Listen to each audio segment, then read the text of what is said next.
Protective Services is a proud supporter of ProView Sports and New Mexico Youth Athletics. IPS provides residential and commercial security services in the Albuquerque metro area. For more info, please call 505-897-2420 or visit internationalprotectiveservice.com.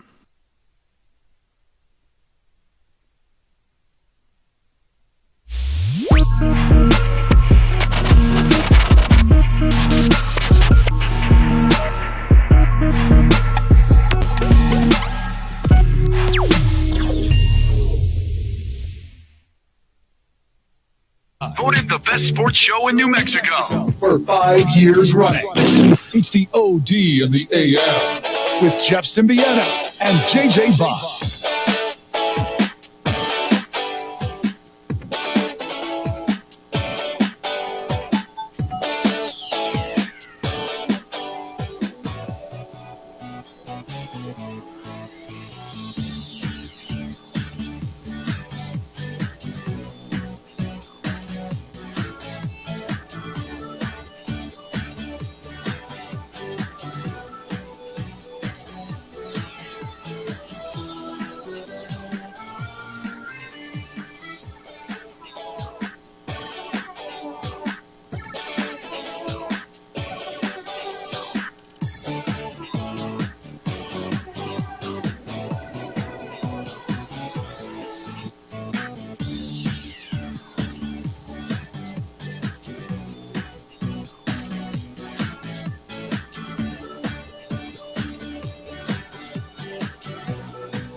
Opening drive here on 95.9 FM, AM 610, the Sports Animal. JJ Buck's going to be joined by Jeff Symbieta. Playoffs last night, the roller coaster ride it is. Milwaukee and Indiana. Luka Doncic going off big time late in that contest, and so much more. What it do a day away from the NFL draft. The storylines are swirling. Don't be caught off guard by some of the things you are hearing this morning. Sometimes there are plenty of manufactured storylines in this game, and that's what we're seeing with the NFL draft. Great Wednesday morning, everyone. Thank you for joining us here on the opening drive. And last night was another night in the NBA. The tone was set once again by the Minnesota Timberwolves. Don't look now, but they have a 2-0 series lead over the Phoenix Suns, and it was not the Anthony Edwards game. It was the role player game for the Minnesota Timberwolves. 105-96 win over the Phoenix Suns. Yesterday, we were talking with Kenny Thomas, and Kenny Thomas said, hey, they got Kevin Durant, man. You can't question Kevin Durant. You can 100% question Kevin Durant because Phoenix Suns are not a well-constructed basketball team. This is not an era where you have to go out and find 3 superstars. One team did that and won a lot of games. And really, it was still only 2 stars. It was the Miami Heat. When they put LeBron James and Dwayne Wade together, Bosh was that next piece. And we were seeing a team in Phoenix has all the hype, all the names, and the production. There we go, man. What's up? That happened in between the whole 10 minutes we talked. What's up?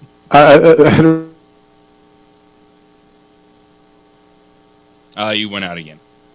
Yesterday was so awesome. And I do not know what's happening right now. We'll get Jeff back in here in a second. But the Phoenix Suns, Kevin Durant, Devin Booker, the hype. It's just not a well-constructed basketball team. And you get to the NBA postseason, and it's not necessarily about how many star players you have. It's who do you have surrounding your star players. And when they brought in Bradley Beal, initially you just look at it on paper like, wow, this is amazing. This is awesome. And then you watch and go, well, Bradley Beal doesn't really fit in for the Phoenix Suns. He's not a playmaker. He is a really good scorer, well, as is Devin Booker and Kevin Durant. It gutted them role player wise, and you're seeing it last night. And the Minnesota Timberwolves are a team that Anthony Edwards, you've heard his name on and off throughout the season, but then you realize number 1 in defensive rating, a team that has players that can step up in their role alongside star players. That's how you win in the postseason. If you look at the top 5 teams in the Western Conference, what stands out? Not necessarily star point guards, but it is Shai Gilgeous-Alexander for the Thunder, Jamal Murray for the Denver Nuggets, Mike Conley for the Minnesota Timberwolves, and then you have Luka Doncic and James Harden. Difference makers with the basketball that do make other players better. And then you get down to the Suns, don't quite have that guy. The Lakers, well, it's LeBron James. He answers all those questions. And that's the difference. We got you. Checkity check. Mike check, Jeff. I don't know if he can even hear us now. Jeff, clean feed trying to join us once again from Oklahoma. Out there doing some business. 505-246-0610 as we dive into the NBA playoffs and the major amount of NFL draft storylines today that are going to be coming out. Smoke screens, rumors. What are you buying to get the people going? What's that, man? Do you see the odds on the Chargers drafting a quarterback? I do see those odds. But why? Like what I'm understanding is the money that's owed to Justin Herbert, that their cap hit would be somewhere in the area of $100 million if they trade Justin Herbert. As much as you might like J.J. McCarthy, and I don't think you like him that much, there's no way, right? I mean, but yet why did the odds drop to 6-1? This is one where they don't do it just to do it. I know. But I think we were possibly listening to the same thing this morning. ESPN's Adam Schefter saying it's a sucker bet. Like, there's no way you can make that selection and then take $100 million cap. When we're sitting here watching, the Broncos take 85 over 2 years, but kind of because they had to, yeah, right? They had. That is Russell Wilson not working, moving on. This is Justin Herbert, who, yes, there's questions about him, and is he really that guy? Well, I think he is. And then you finally got him the coach, and now a day before the draft, we're gonna sit here and think that coach who did have all the same love for Justin Herbert is then going to draft a quarterback at number 5. I don't buy it. I can't either. And yet, and look, it's 6-1. That means it's not likely, but it's not insanely unlikely. But man, when you see a Vegas line move like that, somebody knows something, right? There's money coming in on that, and I for the life of me, I don't get it. The Chargers sitting at what, 5, right? 5th pick. Now I can see that pick being used for a quarterback. I can see the Vikings or somebody. I don't know that they would trade it to the Raiders just because they're in division. I can see that particular pick being used on a quarterback. But, and as much as we've talked about it on this show, and we talked about Jim Harbaugh's love for J.J. McCarthy, and maybe he would deal Justin Herbert, and if somebody calls me and says, hey, do you want Justin Herbert for the 5th pick, I can't say yes fast enough because of the repercussions. Because of the fact that it would cost them $100 million in cap space, and you're not dealing from a desperate situation. You're dealing with a guy that I know you believe is a top, 3, 4 quarterback in the NFL?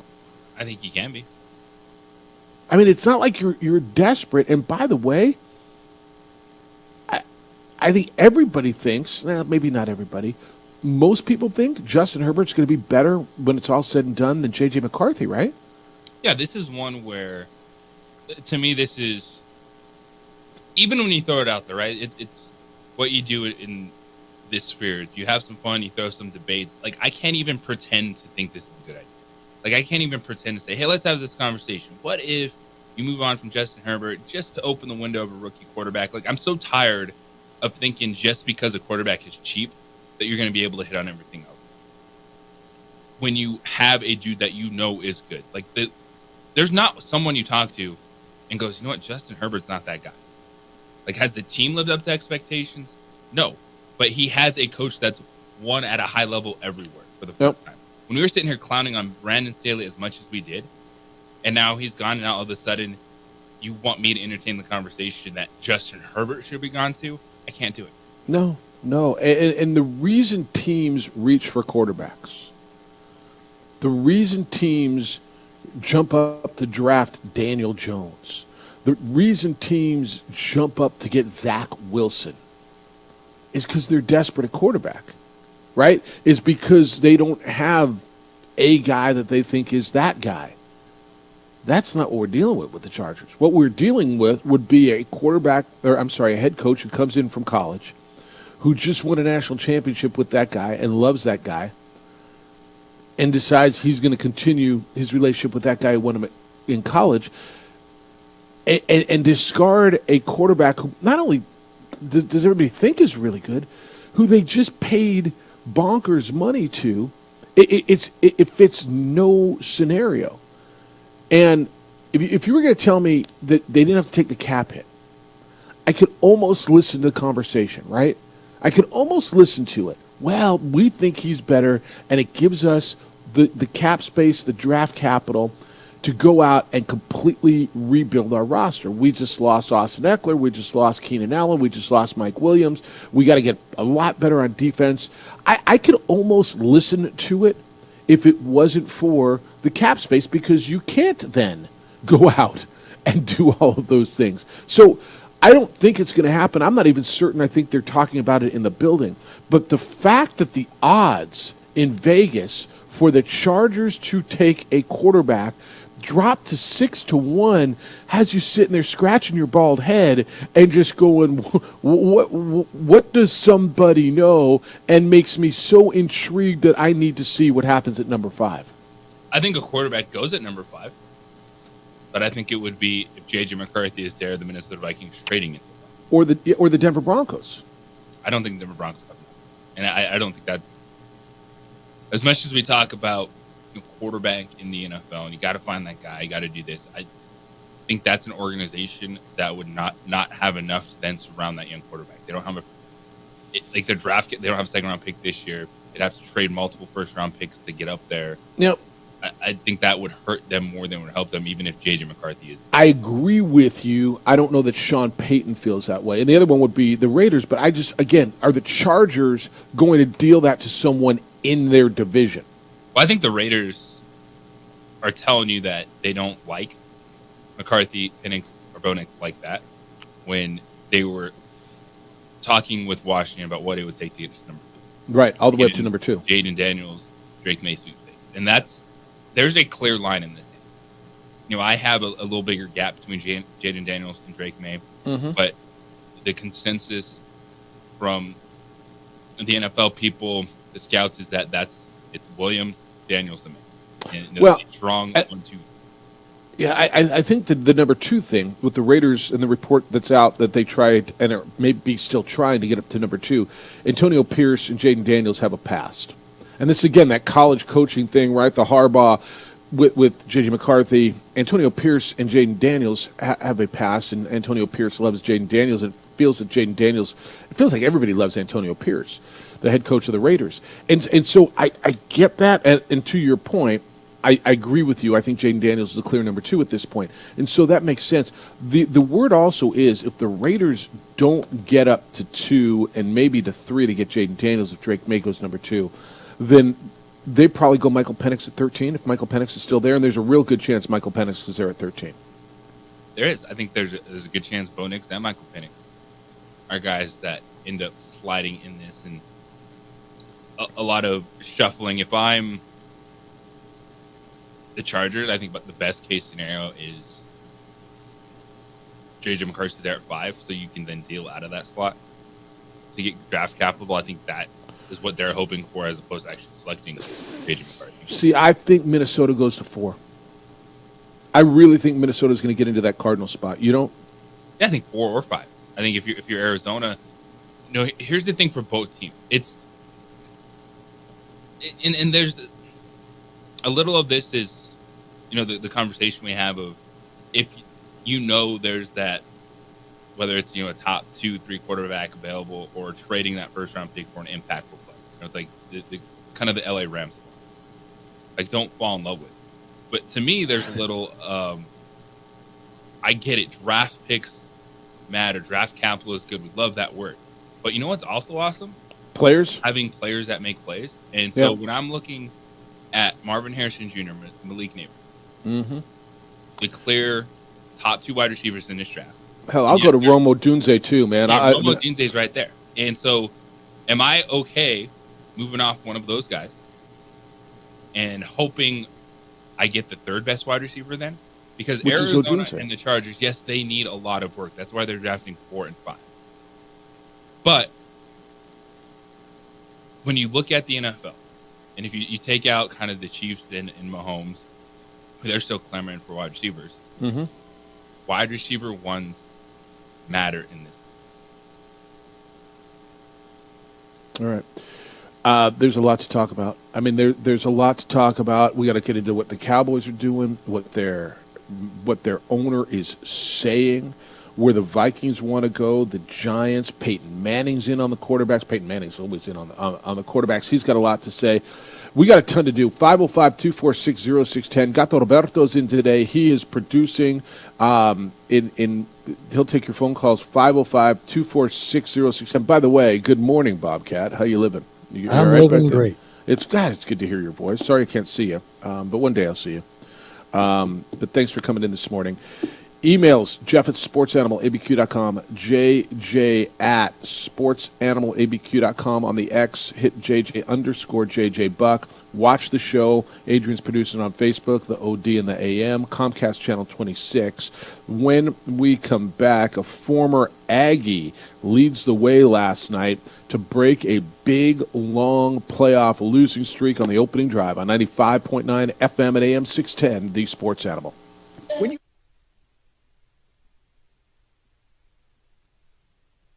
We would like to thank the following sponsors for making this broadcast possible.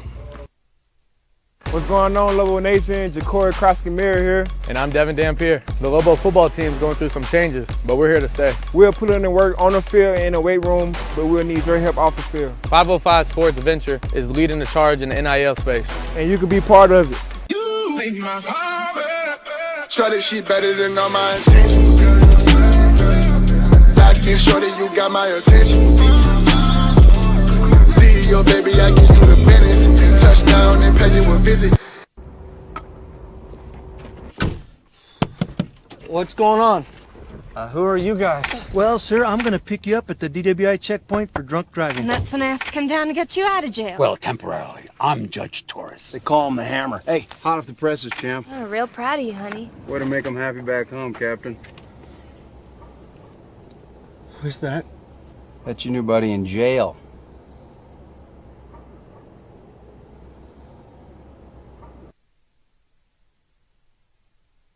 I'm going out, Grandma. When are you coming home? I'll be home late. Don't wait up, okay? Be careful, mijito. Love you, Grandma. Mijito. He's a good man. Sometimes he just makes bad decisions. I tell him, mijito, cuidado. Be careful. You might hurt someone. He doesn't listen. I tell you to stop, okay? Hello. It's me. Hi, mijo. Where are you? Dale was drinking and driving. I need you to come and get me, okay? Please, Grandma? Can you just come and get me? Grandma? Leave him in jail.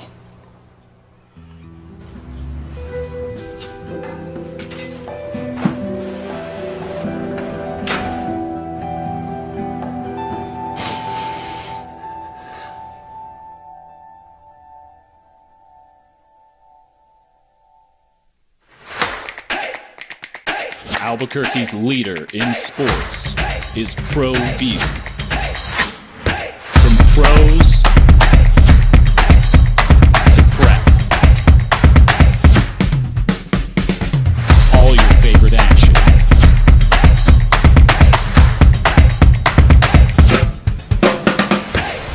All your favorite talk shows.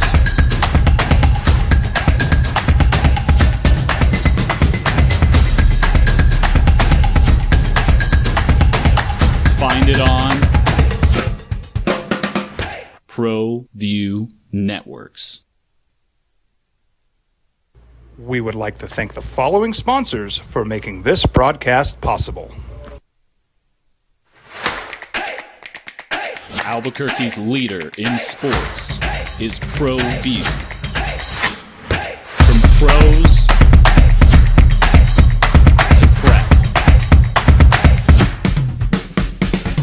all your favorite action.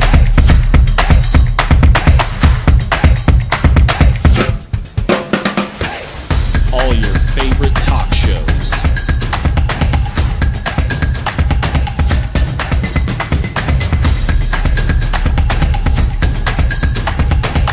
Find it on ProView Networks.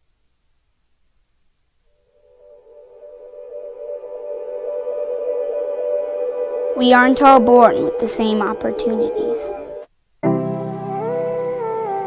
But it's the people who care that change everything. Get ready, Sprout, get ready!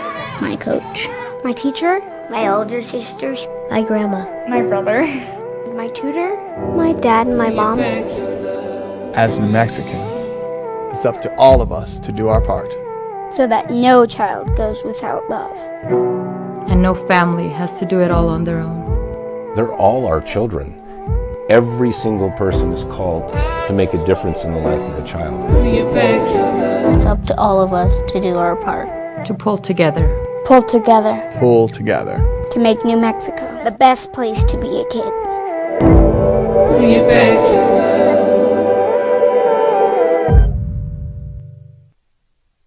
We would like to thank the following sponsors for making this broadcast possible. Young driver, this one. Hard to get her out. She'd been drinking. This one. Both of them gone. They'd been drinking, and he drove clear off the road. This was my family. Drunk driver hit us. And my wife and our daughter, they didn't make it. A little breaking news this morning. And JJ, this is really bizarre. I was literally having a conversation about this at dinner last night. Remember when I told you last summer, I came back and showed you some pictures. I was at Heritage Hall at USC. We were looking at colleges last summer. And I showed you the picture of where they have all the Heisman trophies. And there's OJ's, and there's Mike Garrett's, and Marcus Allen, and Carson Palmer, and Matt Leinart, right? I think Matt Leinart won it. Maybe he did. No, Matt Leinart didn't win it. All the Heisman trophies at USC, right? And I showed you that one little podium that was empty that like just had the little screws on it where Reggie Bush's Heisman was. Remember I showed you that picture? Yep. This morning, news came out literally about 20 minutes ago. Reggie Bush is getting his 2005 Heisman Trophy back. The statement came out from the Heisman Trust about the formal reinstatement of the trophy to what is being referred to as enormous changes in the college football landscape. So if you recall, Reggie, and we all have eyes, we all have memories, we all remember what we saw in 2005, and Reggie Bush was, I don't know, JJ, as dynamic of a Heisman season as any. I'm not going to sit here and tell you the best season ever, but certainly the most electric college football season. Right? And we all saw it, and then in 2010, there was significant NCAA sanctions against USC. It included Reggie Bush receiving improper benefits from his career and his parents receiving a home, a place to live, and so they stripped his Heisman. So as part of the decision that came down today, the Heisman Trust is returning the Heisman Trophy to Bush. A replica will go back on that one little stand I showed you at USC, and he'll again be invited to all future Heisman Trophy ceremonies beginning in 2024. The head of the Heisman Trust says, and there's a statement, personally, I am thrilled to reunite with my fellow, this is Bush. I'm thrilled to reunite with my fellow Heisman winners and be part of the storied legacy of the Heisman Trophy, and I'm honored to return to the Heisman family. I look forward to working together with the Heisman Trust to advance the values and missions of the organization. JJ, the right thing. I guess it's never too late to do the right thing. Is that what the saying says? Yeah, and this is one where things have changed, and even though then it was illegal, this isn't necessarily like betting on said sport or betting on yourself, which is still the do not cross line for athletics and anyone involved in it. And this is something that a lot of people have been talking about for a long time. Michael Comerford is the president of the Heisman Trophy Trust. Quote from him, "We are thrilled to welcome Reggie Bush back to the Heisman family in recognition of his collegiate accomplishments. We consider the enormous changes in college athletics over the last several years in deciding that now is the right time to reinstate the trophy for Reggie. We are so happy to welcome him back," end quote. So, look, you understand all the changes between 2005 and 2024, right? I mean, everything from players being allowed to being compensated for the name, image, and likeness to essentially being paid to play. And so Reggie Bush began lobbying to get his trophy back in 2011, and he released a statement back then, in 2021, that criticized the Heisman Trophy. And he criticized this guy, Comerford, for not returning his calls. And it became public. And there's been a lot of support over the years. Former Heisman winners got behind this. Johnny Manziel said earlier this year that he would skip the Heisman Trophy ceremonies until Reggie Bush's trophy was returned.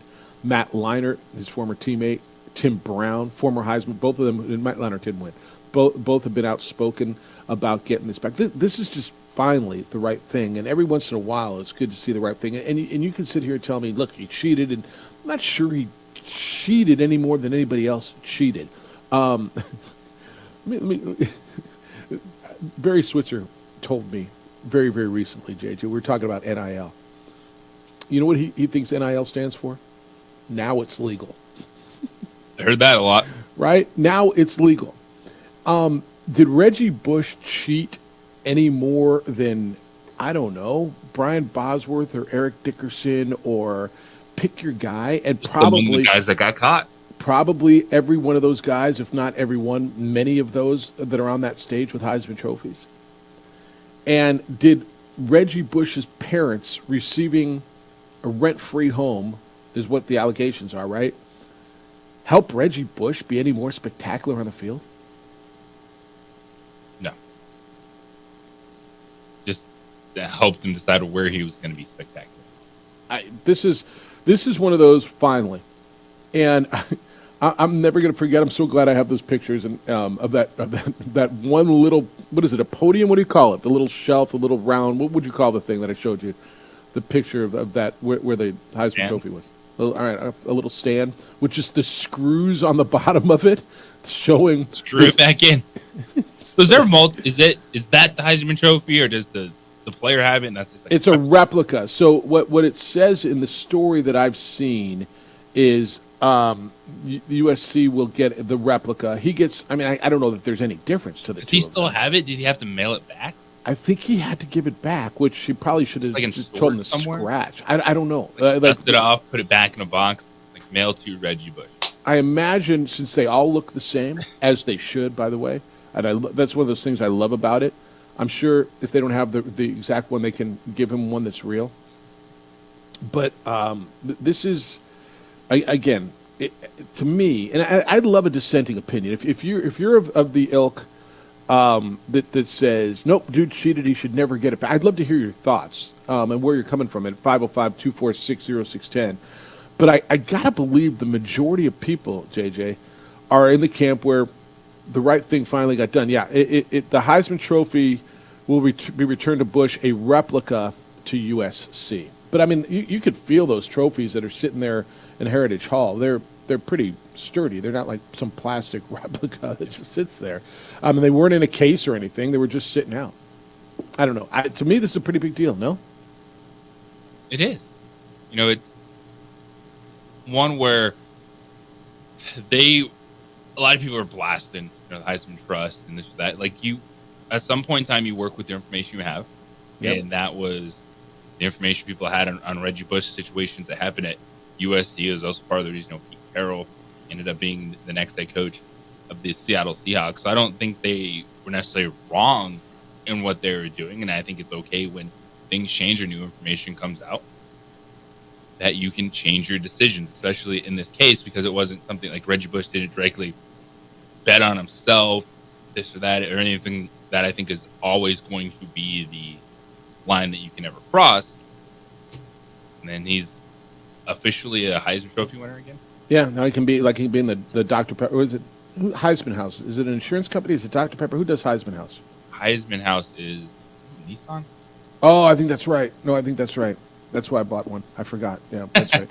All right, when we come back, we'll get you that story about the former Aggie who went off last night and played a big, big, big role in his team snapping a long playoff losing streak, one that goes back years. Not as far as Reggie Bush's what's the word?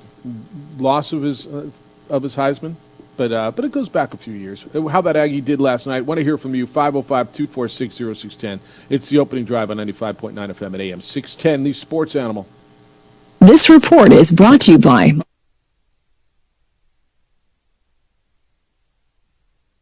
We would like to thank the following sponsors for making this broadcast possible.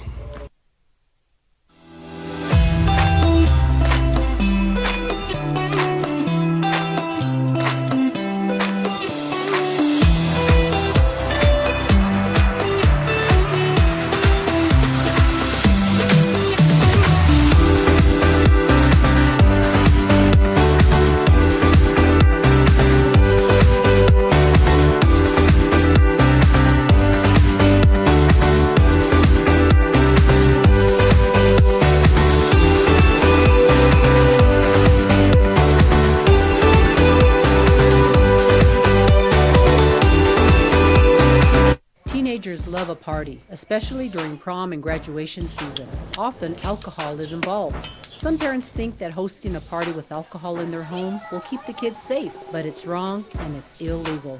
As a parent, to allow your teenagers' underage friends to consume alcohol on your property is a felony. Parents who host lose the most. Don't be a party to teenage drinking. This is a program of the Drug Free Action Alliance. For more information, go to burnco.gov/do-not-host.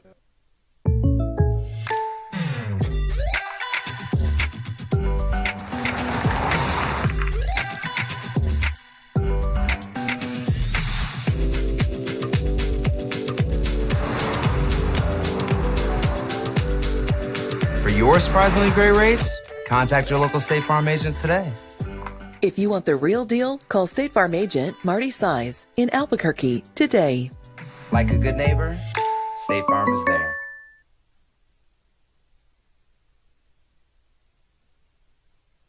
Don't sacrifice quality and flavor when you're in a hurry. Golden Pride offers ribs, fried chicken, red and green chili breakfast burritos, and Frontier sweet rolls.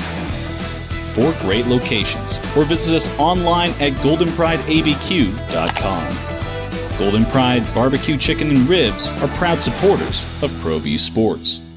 Hi, I'm Steve Stucker here for Dr. Robert Melendez and the Juliet Eye Institute. You may remember me like this, but no more. The glasses are gone. I tossed them months ago because of a brand new procedure from Dr. Melendez known as RLE, Refractive Lens Exchange. The latest technology, the best eyesight I've ever had in my life, and you can check it out by clicking on the link in the description right here.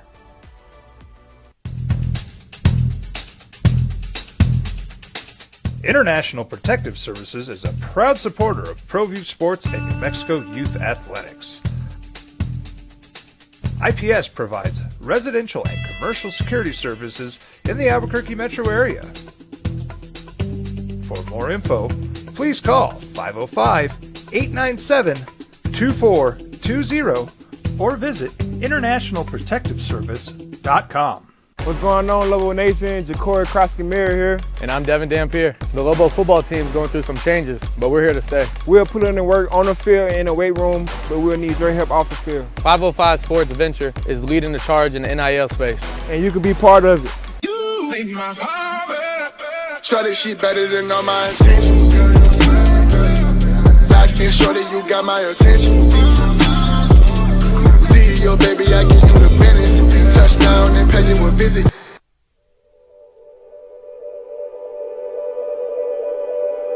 We aren't all born with the same opportunities. But it's the people who care that change everything. Get ready, Spout, get ready. My coach, my teacher, my older sisters, my grandma, my brother, my tutor, my dad, and my mom. As New Mexicans, it's up to all of us to do our part.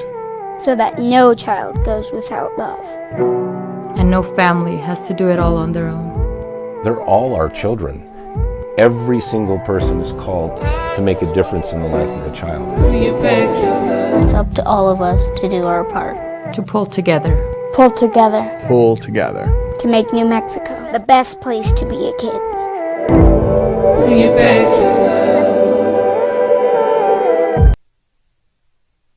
All right, tomorrow's draft day, or at least day one of draft days. It's round one. The NFL's got this thing wired, man. They got you and me and everybody else hooked. We talk about it for weeks. We'll watch it for days, and it'll take away even from the playoffs and everything else that's going on. Opening drive, Jeff Symbieta, J.J. Buck. Want to hear from you at 505-246-0610. Last night, National Basketball Association. Dallas wins in L.A. They beat the Clippers behind 37 points and 9 assists from Luka Doncic. Minnesota's so that series 1-1. Minnesota takes a 2-0 lead on Phoenix, 105-93. They did that up in Minneapolis. And Indiana, JJ, this is I didn't realize they had a 10-game playoff losing streak that dated all the way back to 2018. They snapped that losing streak last night, beat the Bucks 125-108. And it was a former Aggie, Pascal Siakam, leading the way, 37 points, 11 rebounds, 6 assists in a big win for a road team, just the second road team. Well, they were the first, right? Which ended first, them or? I know they were first because Dallas did it last night. First road team to win on the road. Big night for Siakam, big win for Indiana. Yeah, that's going to be that entire series. It's going to be a roller coaster series because Milwaukee's not that team that's going to be able to lock in defensively night in and night out.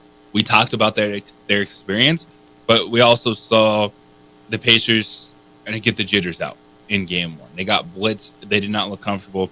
You come back. You have a player that's won an NBA championship in Pascal Siakam, who was fantastic yesterday. Tyrese Halliburton kind of taking a step back, setting the tone, 12 assists to go with his 12 points. I expect this series to be like this. I'm not expecting this series to come down to the final possession all that often. One team is going to get hot and run away with it, and then the next team is going to respond the next game. It's the roller coaster series. Are we going to see Giannis, you think? It sounds like he's progressing. He was on the court, taking a lot of shots yesterday, and they feel confident about it, but it would probably still be more 4, 5, 6 territory. Maybe. Yeah. Bucks coach Doc Rivers said during his pregame media session that he shot today, that he was on the floor a bunch, and he's getting closer. But look, with Giannis and with a effective Giannis, I don't know how healthy he will be, but with an effective Giannis Antetokounmpo, the Bucks, I believe, are contenders in the East. Obviously, without him, you got a lot of Damian Lillard. And last night, Lillard had 34 points, but you're going to need more than Dame Lillard, and I think we realized that when he was in Portland, right, to win a playoff series, or at least to go deep. The Bucks are just another playoff team without Giannis. With Giannis, that's how you challenge the Boston Celtics. Yeah, totally agree with that. All right, elsewhere last night, Minnesota. Get used to it, man. Minnesota's legit. And if you're not buying into, if you just, whatever you thought them in Oklahoma City, and we'll see what the Thunder have tonight. They'll be home in Game 2 of their series against New Orleans. If you haven't watched these young teams, whether it's Oklahoma or really Minnesota, they're deep, they're good, they're legit, and they're up 2-0 on Kevin Durant and Devin Booker and the Phoenix Suns. 105-93 was the number last night up in Minneapolis, and it was a role player game last night. Jaden McDaniels, 25 points, was a career best for him in the playoffs, and they got Mike Conley, Rudy Gobert, 18 each, and the Suns are in trouble. And with Grayson Allen out now with the ankle injury, and he's been really good, especially from distance for them, Suns are on the ropes. They are. So, two things. First, Minnesota is like a new name. They're not a young. Karl-Anthony Towns, 28 years old. Rudy Gobert. In the playoffs. Kind of flirting before Anthony Edwards got to town over the last few years. Rudy Gobert, Mike Conley. Like, Mike Conley has been there, done that. Like, the dude was in Greg Oden draft class. So, like, wow. Wow. Yeah. So it's one of those things. Like, it's not household names, but that's how the Timberwolves got to this point of being, a top 3 team in the Western Conference. And for the Phoenix Suns, this is another reminder of it's okay to take a step back. I for sure thought this was going to. But they are a poorly constructed basketball team because there's no facilitator. Bradley Beal is a really good number 2 player, but he hasn't been able to adjust his game. Yeah, he had 6 assists last night, no turnovers, but that's not who he is. That's not the effectiveness. And Grayson Allen, they just paid the dude $70 million, so they trust him. He was one of the best 3-point shooters in the NBA. He sprained his ankle. He's not there. But they just don't look as effective together. They don't look cohesive. Doesn't look like the pieces fit. It's like, yeah, you got a bunch of scores, but. And really, going back to Miami and the Heatles, and everyone's like, oh, big 3, you have to have the big 3. They didn't really have a big 3 because Chris Bosh was still just kind of the other dude.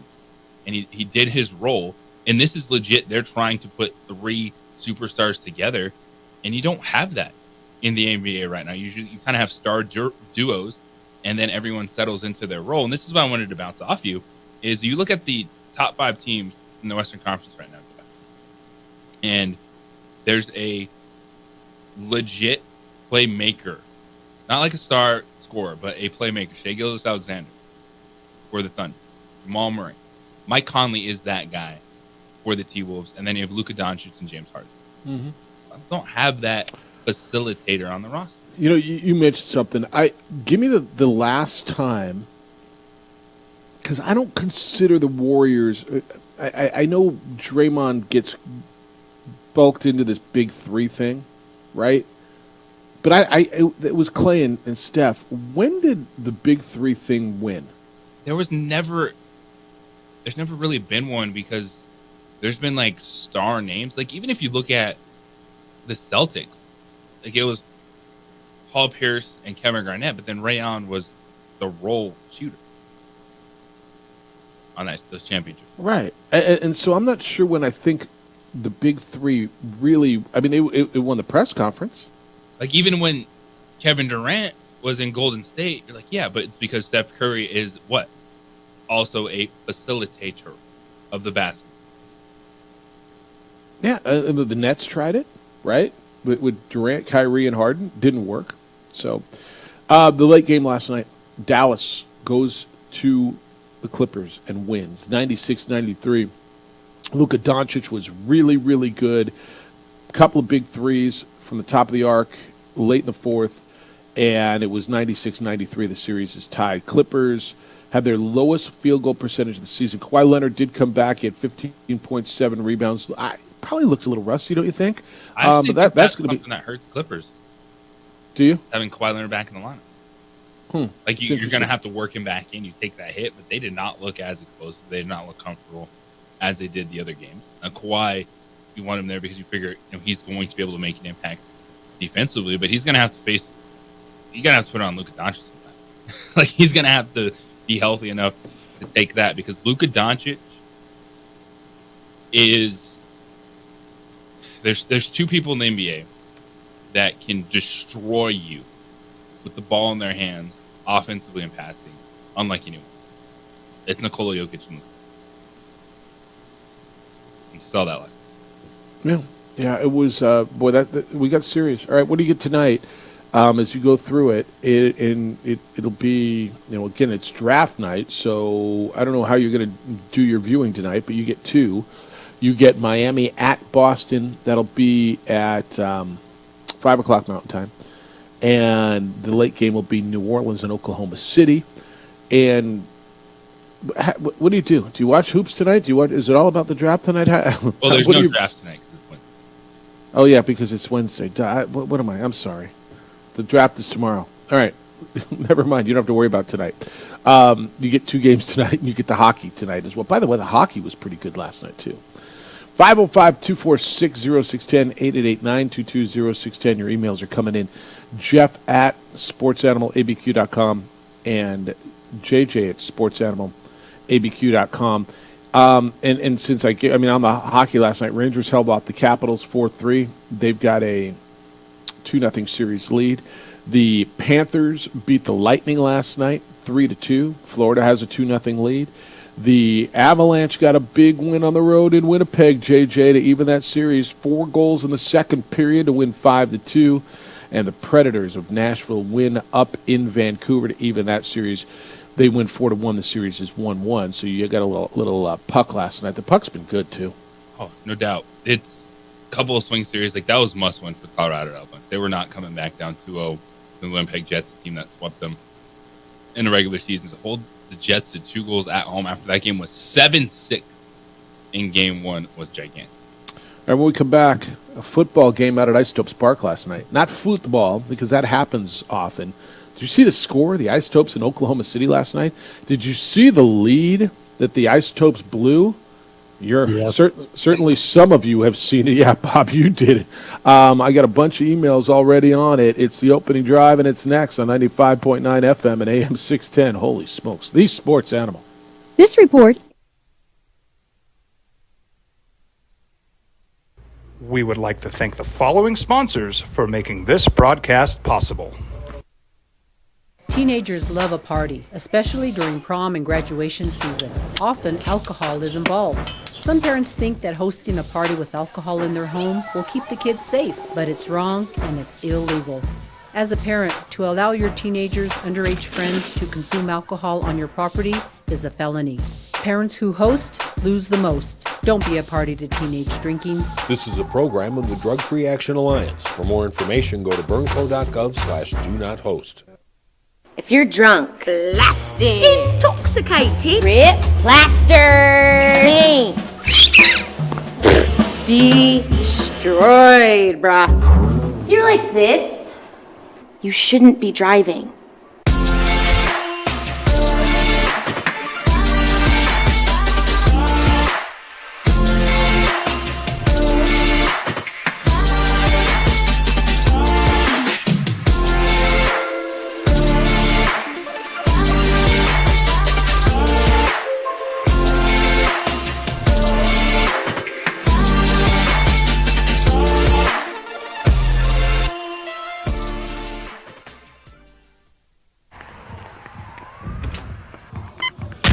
These are more than just the sounds of a safe place to go after school. These are the sounds of interest being ignited and of mentors making an impact.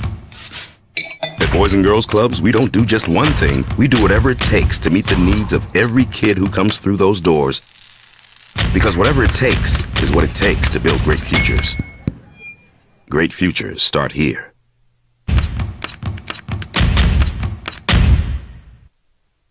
We would like to thank the following sponsors for making this broadcast possible.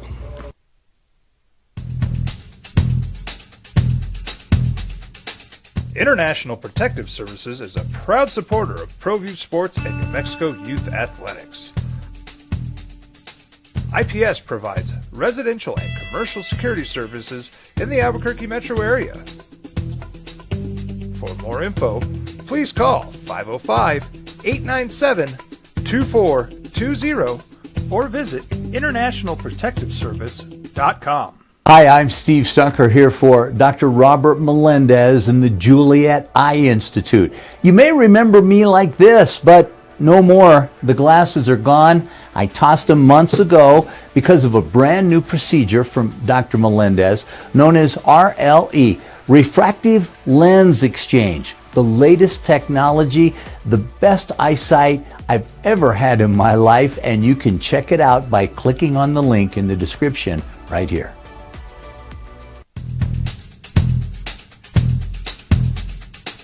International Protective Services is a proud supporter of ProView Sports and New Mexico Youth Athletics.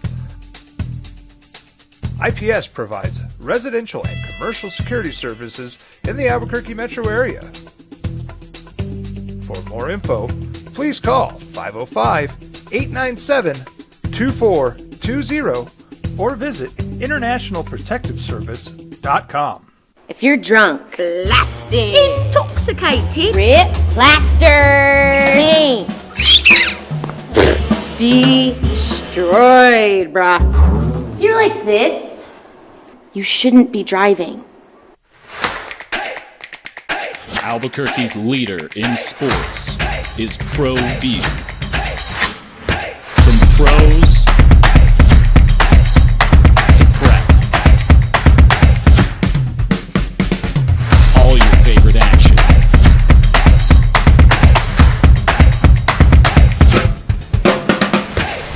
All your favorite talk shows.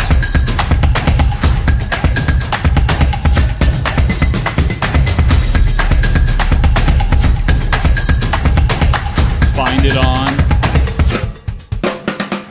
ProView Networks. We would like to thank the following sponsors for making this broadcast possible.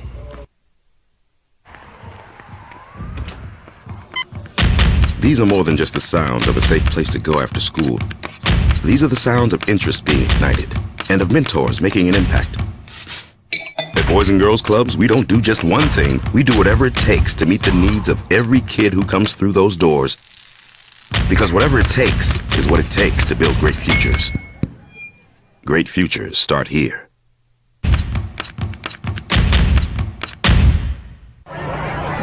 Hey, look! It's Dwight Goodman! This place is hot. Let's see if anyone needs my help. How about I drive you madman home, huh? I got this, Dwight. I'm the designated driver. Boom. Sweet. Does anyone need Dwight's help getting home tonight? No thanks, Romeo. I've got a taxi all lined up. Drive safe, Dwight. Boom. Park last night. Some of you were there. Bobcat, Gato Roberto, did you produce the game last night? Yes, I did. What time did you get out of there? 10:30. What time did the game start? 6:30? No. Yeah, 6:15 pregame. 6:37 was first pitch. Yeah, you got a 6:15 pregame, and JJ, the score was 17-13 last night. Oklahoma City scored 14 runs in the last 4 innings, 9 in the 8th. They came back from 9 runs down. It's tied for the biggest blown lead in franchise history for Albuquerque. They lose 17-13 last night at the ballpark. They were up 12-3 after 5. It's impressive, huh? Isn't Dollar Hot Dog night? Yes. Oh, yeah, that was Dollar Hot Dog night. Got your money's worth. How'd that indigestion feel after that? I mean, watching that mess. Yeah, they got a problem with pitching. I mean, real problem with pitching, and especially at home. And it's amazing. When I start getting all the emails on isotopes, I'm like, okay. And is it always the same people? I mean, it tends to be, but not always. Bill said, meanwhile, at the Monument of Mediocrity, Jeff had tied for the biggest choke. That's a different way of saying it, right? I got Forrest writing it. It's the biggest blown lead in the history of the franchise. Bill says it's the biggest choke in school history. How does the defensive coordinator at Mediocrity still have a job this morning? Does the team make a move today? He wants to fire the pitching coach. Did I just lose you? No, I'm here. Oh, okay. I thought I saw your mouth move. Let's start firing minor league baseball staff. Tell us what just happened here, Jeff. Albuquerque's baseball team had a comfy lead over the Dodgers. So I turned off the broadcast. Half hour later, I tuned back in, and frantic Sushan was saying they were putting in their supposed stud closer to try to get the 6-out save. You can tell this season is already testing Sushan. Sounded like he drank all the Kool-Aid at the Vegas media day. The team was going to be improved. Everyone worked hard in the offseason. They had a great recruiting class. Last year was about changing the culture, etc. It's from Telus. It is, dude. We go to Vegas and everybody's really, really good. All right, this one's on Lobo football. Carl's concerned, JJ. Obviously, I'm concerned, he says, Jeff. Remember a couple of years ago, we heard Timex Terry was so good? He didn't need to breeze. He already won in the SEC. When he got on the court, he looked lost. I'm sure Bronco has a boatload of mercenaries headed to campus to supplement the small number we saw Saturday, but by missing the spring game, how much is it going to hurt when opening day is just 4 months from today? First of all, the Terry Wilson thing, and I will probably go to my grave on this, and I might be in the minority. I don't care. Terry Wilson was not a bad quarterback. Terry Wilson was put in a situation when he came from Kentucky where he won 10 games in the SEC, but he wasn't good enough to play for the Lobos, JJ. But he was behind a bad offensive line and had no weapons. He had no chance. It was not a good football team Terry Wilson was on, and I think we can say this all the time. There's a lot of bad Terry Wilson takes. The Lobos did not have a starting left tackle. They had a turnstile at left tackle that entire season. Like, it was just handing out tickets to hit the quarterback. Yeah, and they did. Not blocking anyone. Oh, by the way, Terry Wilson was also a quarterback that was asked to play a Division I football game with walk-on wide receiver. And people hold that against. Remember the UTEP game when the entire wide receiver room was quarantined and they couldn't travel their starting wide receivers? That happened. I absolutely do remember that. Yeah. All right, let's go 505-246-0610. You've got a take on the text line on Reggie Bush getting his Heisman back. And it's the other side of the take, which is what I asked for, and I appreciate that. I'll get you that. I want to go through some scenarios. Who needs a quarterback? Who needs a wide receiver? The latest on the rumors with the draft now a day and a few hours away. And Lobo basketball with another home and home against a pretty good program.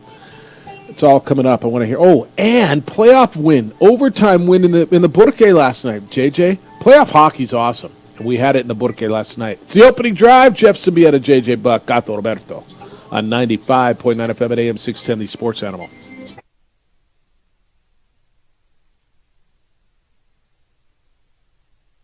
We would like to thank the following sponsors for making this broadcast possible. What's going on, Lobo Nation? Ja'Cory Krosky-Miller here. And I'm Devin Dampier. The Lobo football team is going through some changes, but we're here to stay. We'll put in the work on the field and in the weight room, but we'll need your help off the field. 505 Sports Venture is leading the charge in the NIL space. And you can be part of it. You make my heart better. Shorty, she better than all my intentions. Locked in, shorty, you got my attention. CEO, baby, I get you the business. Touchdown and pay you a visit. International Protective Services is a proud supporter of ProView Sports and New Mexico Youth Athletics. IPS provides residential and commercial security services in the Albuquerque metro area. For more info, please call 505-897-2420 or visit internationalprotectiveservice.com. ProView Networks would like to thank the following sponsors for making this broadcast possible. Hans Whitler Automotive, German car maintenance and repair in Albuquerque, New Mexico. Call 505-294-7684 or visit hanswhitlerauto.com. Hi, I'm Steve Stunker here for Dr. Robert Melendez and the Juliet Eye Institute. You may remember me like this, but no more. The glasses are gone. I tossed them months ago because of a brand new procedure from Dr. Melendez known as RLE, Refractive Lens Exchange. The latest technology, the best eyesight I've ever had in my life, and you can check it out by clicking on the link in the description right here.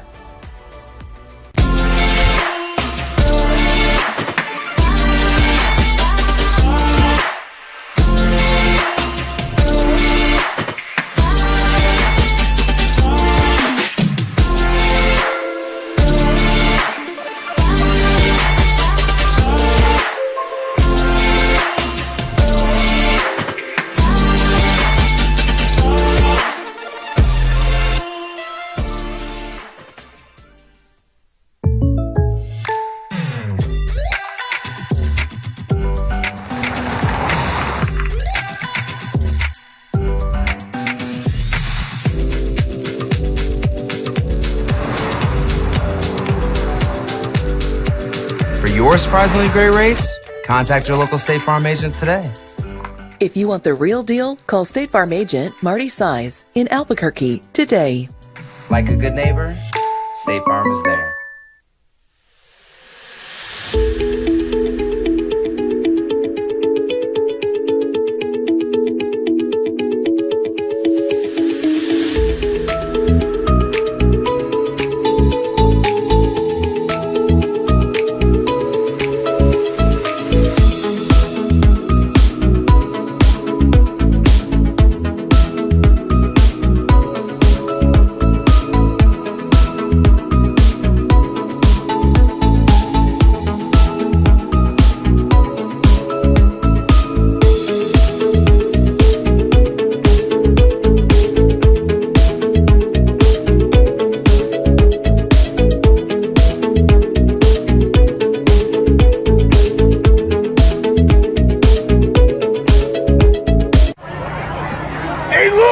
Dwight Goodman! Boom!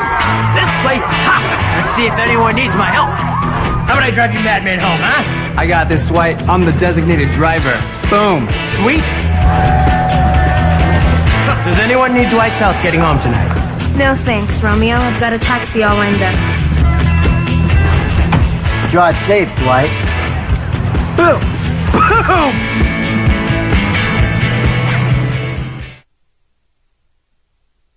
With three-time New Mexico Sportscaster of the Year, Jeff Symbieta and JJ Buck.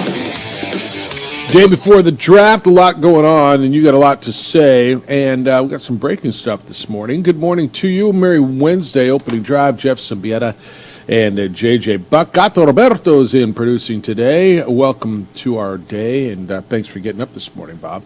After a late night last night with the Isotopes blowing a 9-run lead.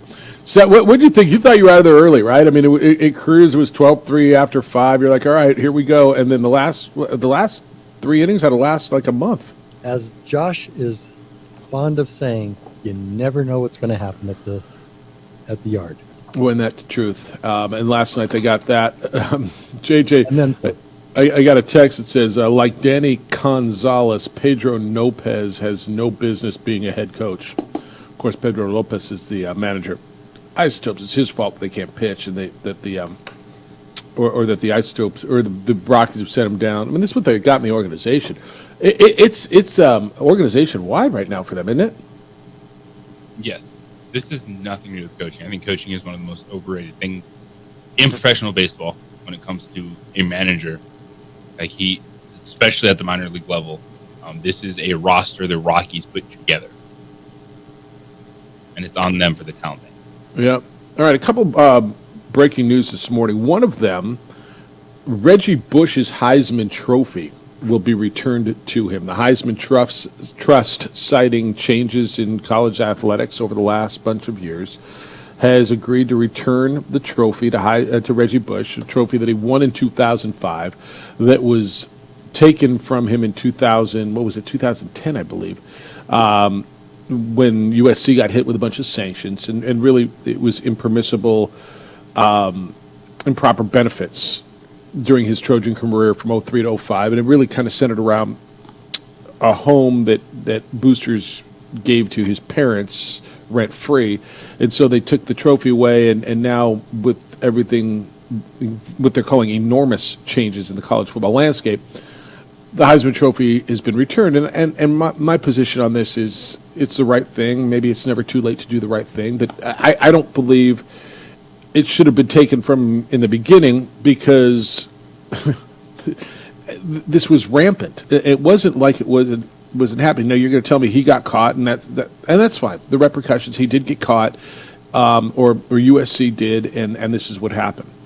And I said, if you've got a dissenting opinion, I'd love to hear it. So, JJ, I don't know if you saw it on the text line, but it says the two arguments against Reggie Bush getting his trophy back are, one, retroactivity, assessing and imposing laws, and two, the treatment of stars in sports.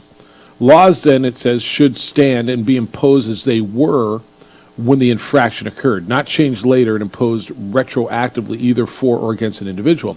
Otherwise, to give a standout, Reggie Bush, his celebrated trophy back because he's popular, smacks of undue favoritism as illustrates what's wrong in today's sports, in which the popular and liked cannot be duly and justly punished for their infraction. So what he's saying is he broke the rule back then, and that was the rule, and so he shouldn't be, freed or unpunished now because the rules have changed. Do you agree with that? I think it's understandable, but I also think that when we're talking about a Heisman Trophy trust, not necessarily legit legal laws that were broken. Like, yes, they're NCAA laws, but this isn't. These are ones that we know athletes, when it comes to real laws, and they get the benefit of the doubt because they can afford the best of all this and that. To me, this was one they did it because, not necessarily because it was the worst thing they've ever seen. This one really is kind of hollow. Like, I don't come down on one side or the other and like, oh my gosh, I do. This had to have happened, because to the point he got caught, and I don't care if everyone else was doing it. It's this whole steroid thing, so we're just okay with it. Yeah, but I also know what I saw, and to vacate the Heisman Trophy. But I guess how else can you punish Reggie Bush, right? If there was another way that you could have somehow disciplined or punished Reggie Bush, I imagine there would have been a way. Let me give you an example in the law, since you cited law. There is a big push now, right there in the last X number of years. There has been a huge relaxation of marijuana laws around the country, correct?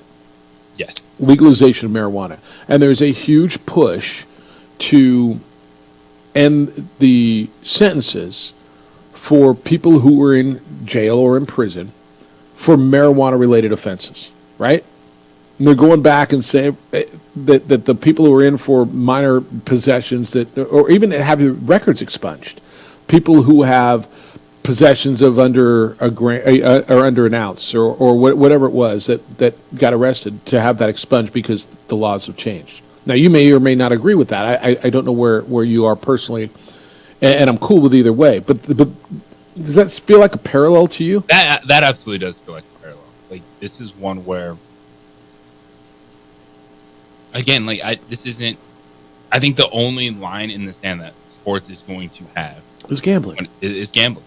If you're gambling on the game, if you're gambling on yourself, that keeps you out. Sorry, Pete Rose, you don't have a fall guy in all of this. But to me, saying, all right, Reggie Bush, we're going to reinstate your Heisman when he didn't do anything illegal on the field. All the punishments were after the fact. Yeah. For his Heisman, for USC and all their scholarships. I do think that is a fair parallel in this.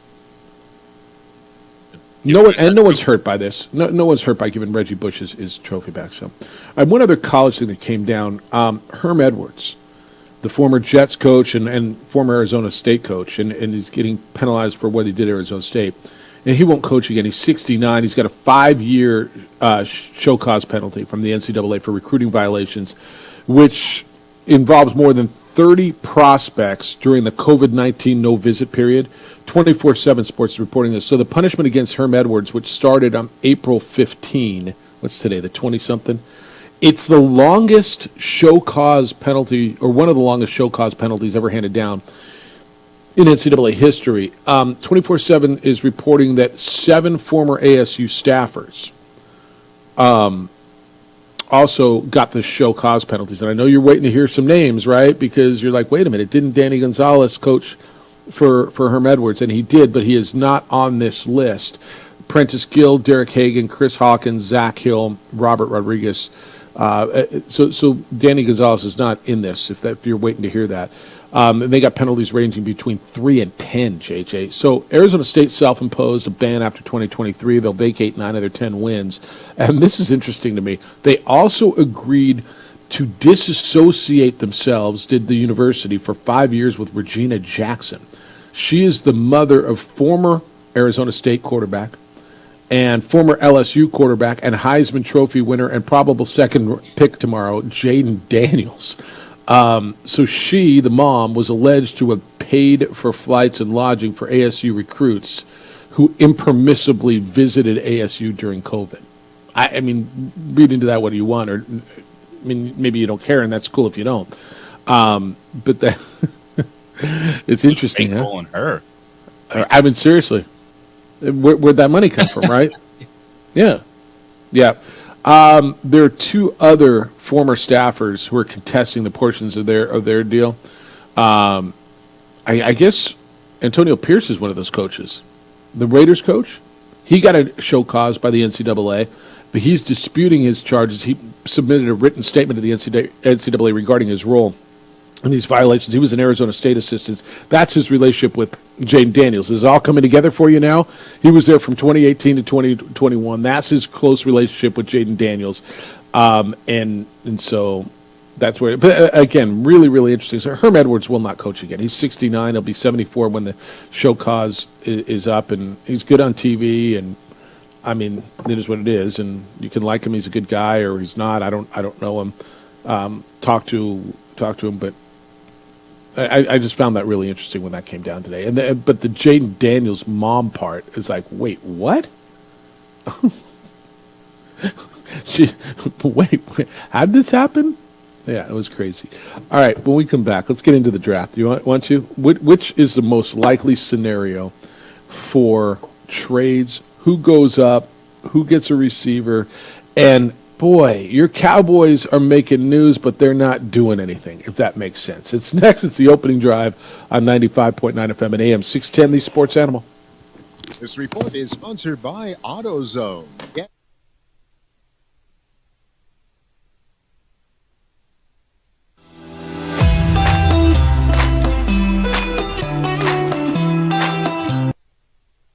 We would like to thank the following sponsors for making this broadcast possible.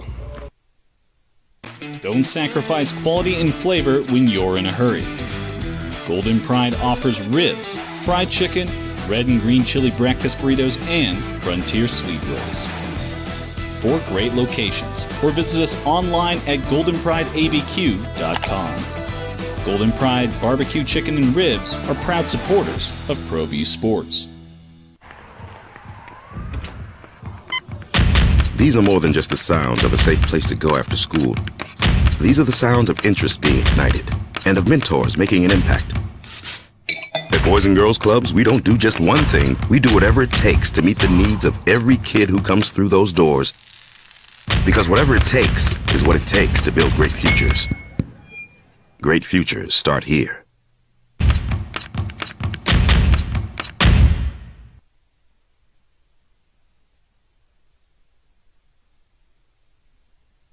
We would like to thank the following sponsors for making this broadcast possible. What's going on, Lobo Nation? Ja'Cory Krosky-Miller here. And I'm Devin Dampier. The Lobo football team's going through some changes, but we're here to stay. We'll put in the work on the field and in the weight room, but we'll need your help off the field. 505 Sports Venture is leading the charge in the NIL space. And you can be part of it. Shorty, she better than all my intentions. Locked in, shorty, you got my attention. CEO, baby, I get you the business. Touchdown and pay you a visit. Teenagers love a party, especially during prom and graduation season. Often, alcohol is involved. Some parents think that hosting a party with alcohol in their home will keep the kids safe, but it's wrong and it's illegal. As a parent, to allow your teenagers' underage friends to consume alcohol on your property is a felony. Parents who host lose the most. Don't be a party to teenage drinking. This is a program of the Drug Free Action Alliance. For more information, go to burnco.gov/do-not-host. Hi, my name is Daniel Chavez, and this is my business partner, David Chavez. We are the owners of Indeed Safety. Indeed Safety is a local safety consulting company helping our clients with their safety needs for their projects. One of the things we pride ourselves as a construction safety company is helping our men and women in construction get home safe every day to their families. Indeed Safety is a proud supporter of ProView Network.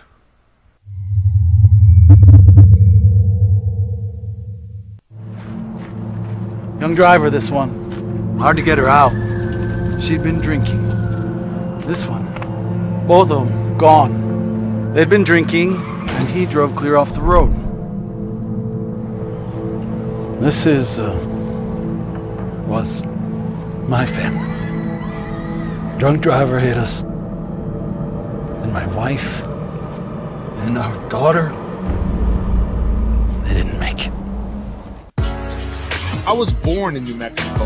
I grew up on these streets. I got in trouble here, and I fought my way back in Murcia. I love New Mexico, especially the people. Now I'm using my training, tenacity, and energy to fight for you.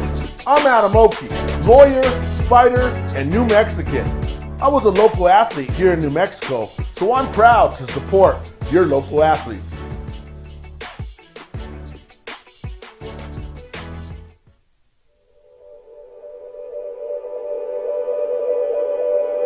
We aren't all born with the same opportunities.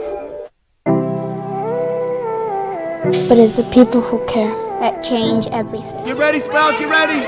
My coach, my teacher, my older sisters, my grandma, my brother, my tutor, my dad, and my mom. As New Mexicans, it's up to all of us to do our part. So that no child goes without love. And no family has to do it all on their own. They're all our children. Every single person is called to make a difference in the life of a child. It's up to all of us to do our part. To pull together. Pull together. Pull together. To make New Mexico the best place to be a kid.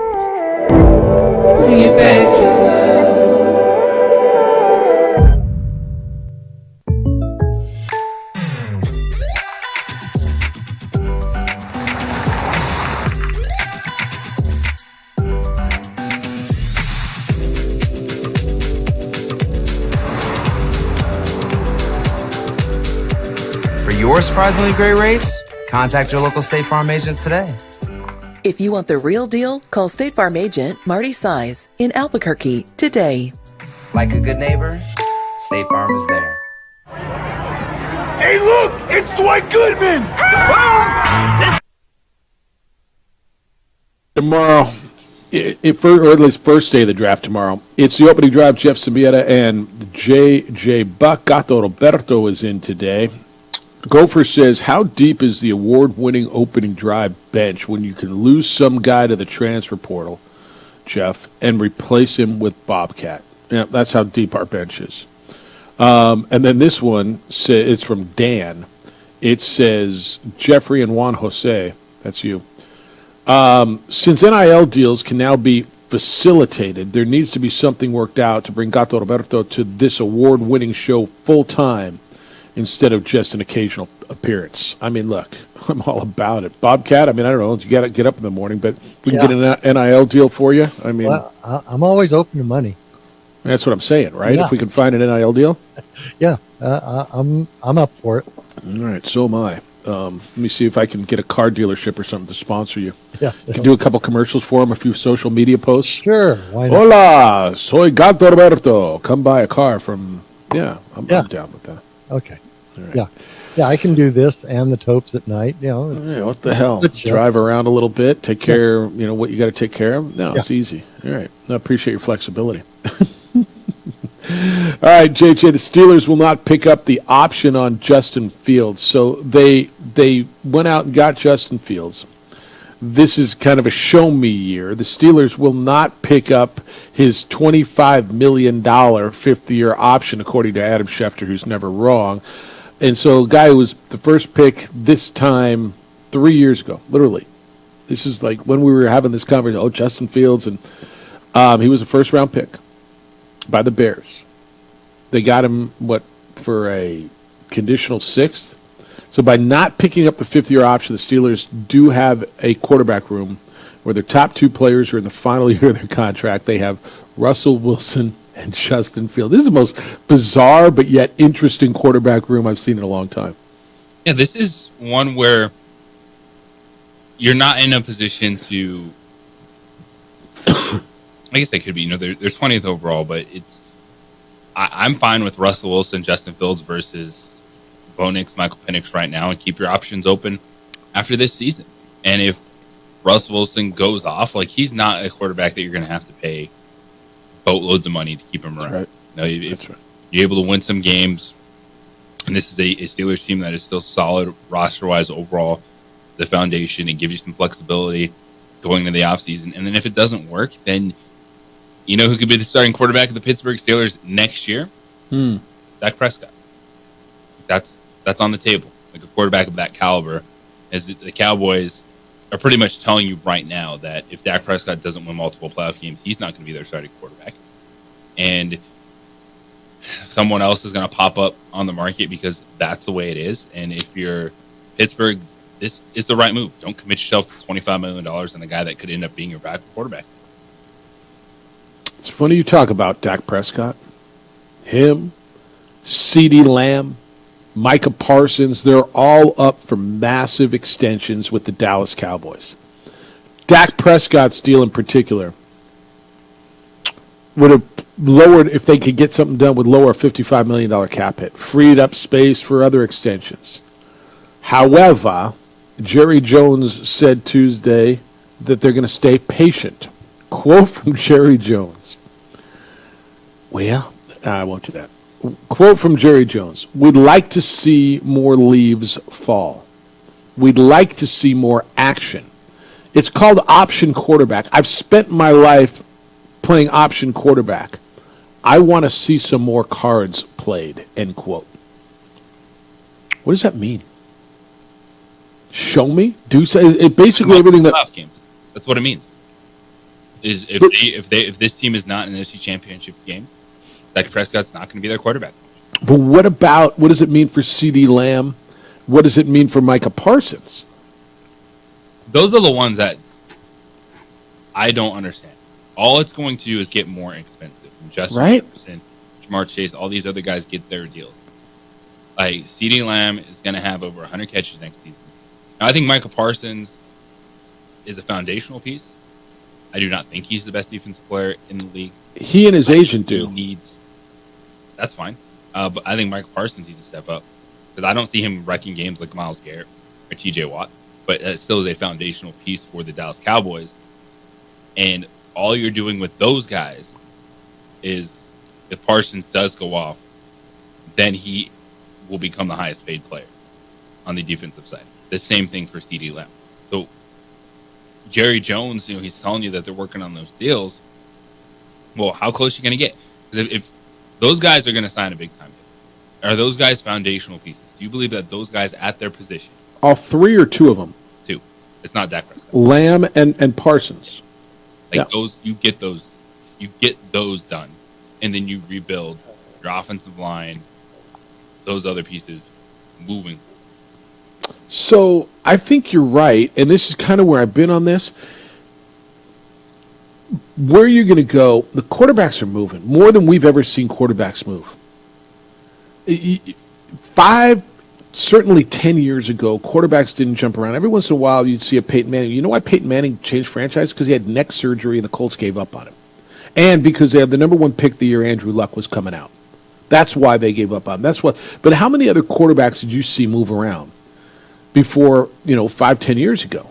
Now, they're moving every year. Every offseason, you see them, it goes crazy. And it could be anywhere from a Derek Carr to Russell Wilson to Matthew Stafford, right?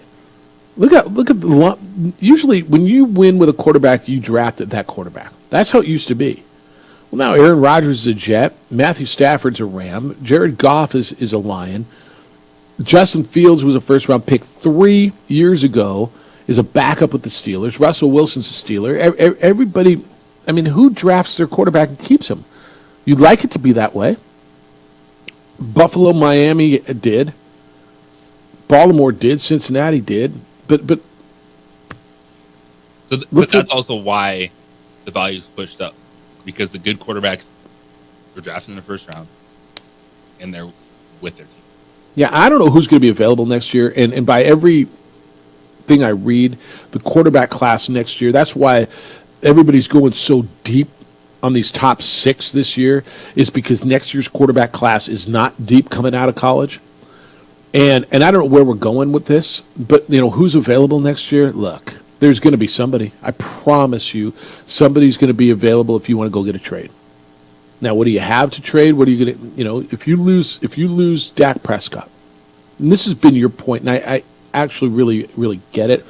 I'm so torn on this. I have a problem signing Dak Prescott to a deal that makes him one of the highest paid quarterbacks in the league because I don't think he's one of the best. But I understand what market value is. I also understand what you're saying is you got a guy, and if you get rid of this guy, you better have a plan to be better. And I agree with that. And so start working on a plan.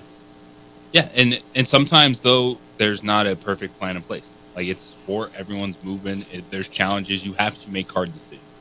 And Dallas, I think a kind of a case study for them is Minnesota.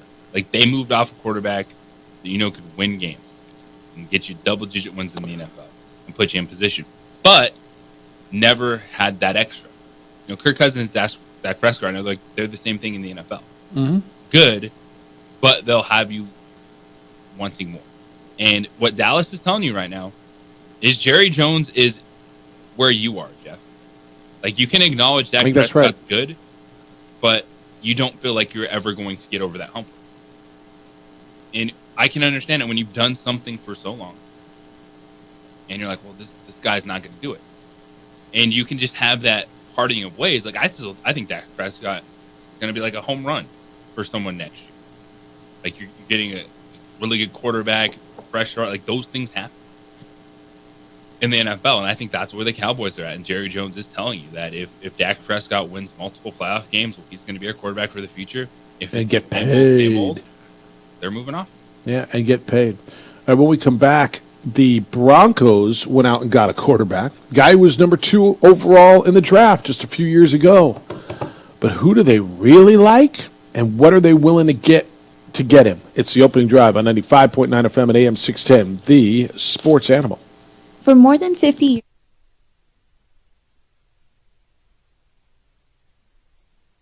We would like to thank the following sponsors for making this broadcast possible.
ProView Networks would like to thank the following sponsors for making this broadcast possible. Hans Whitler Automotive, German car maintenance and repair in Albuquerque, New Mexico.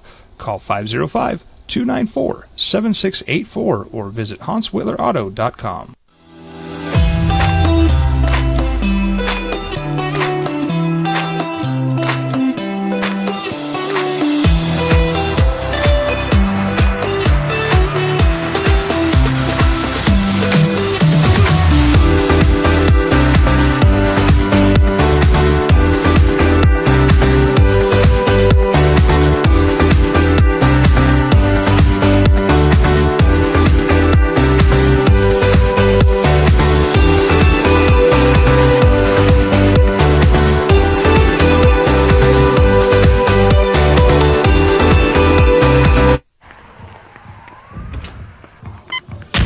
These are more than just the sounds of a safe place to go after school.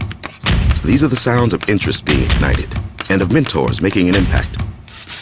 At Boys and Girls Clubs, we don't do just one thing. We do whatever it takes to meet the needs of every kid who comes through those doors. Because whatever it takes is what it takes to build great futures. Great futures start here. Hi, I'm Steve Stucker here for Dr. Robert Melendez and the Juliet Eye Institute.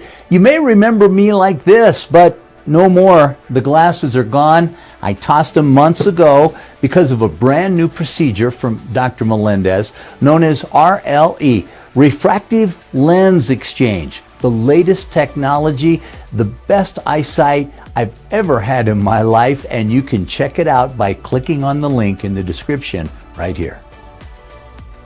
We would like to thank the following sponsors for making this broadcast possible.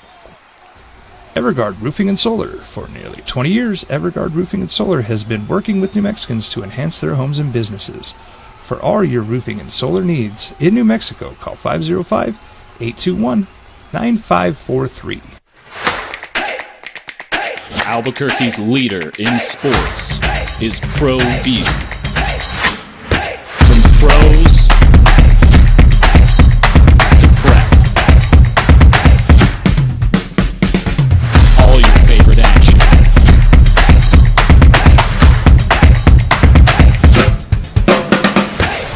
All your favorite talk shows.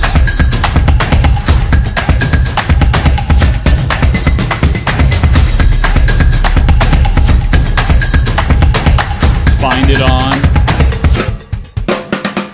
ProView Networks.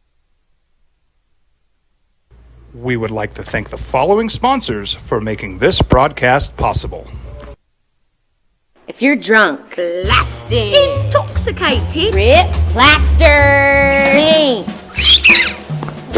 destroyed, bruh. If you're like this, you shouldn't be driving. I was born in New Mexico. I grew up on these streets. I got in trouble here, and I fought my way back in boot camp. I love New Mexico, especially the people. Now I'm using my training, tenacity, and energy to fight for you. I'm Adam Oki, lawyer, fighter, and New Mexican. I was a local athlete here in New Mexico, so I'm proud to support your local athletes.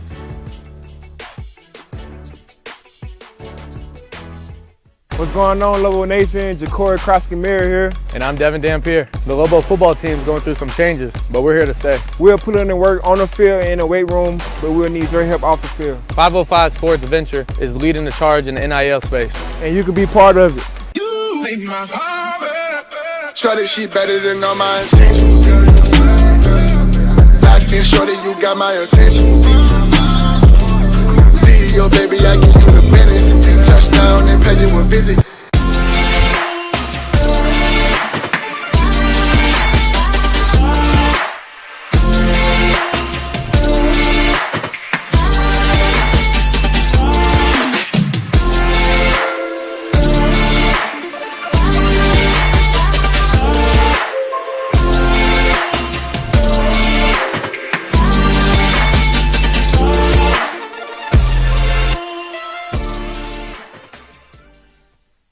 These days, it's important to know people and businesses you can trust. There's a lot of places where you can buy a vehicle, but there's only a few local dealerships where you'll find honest people who have your best interests in mind.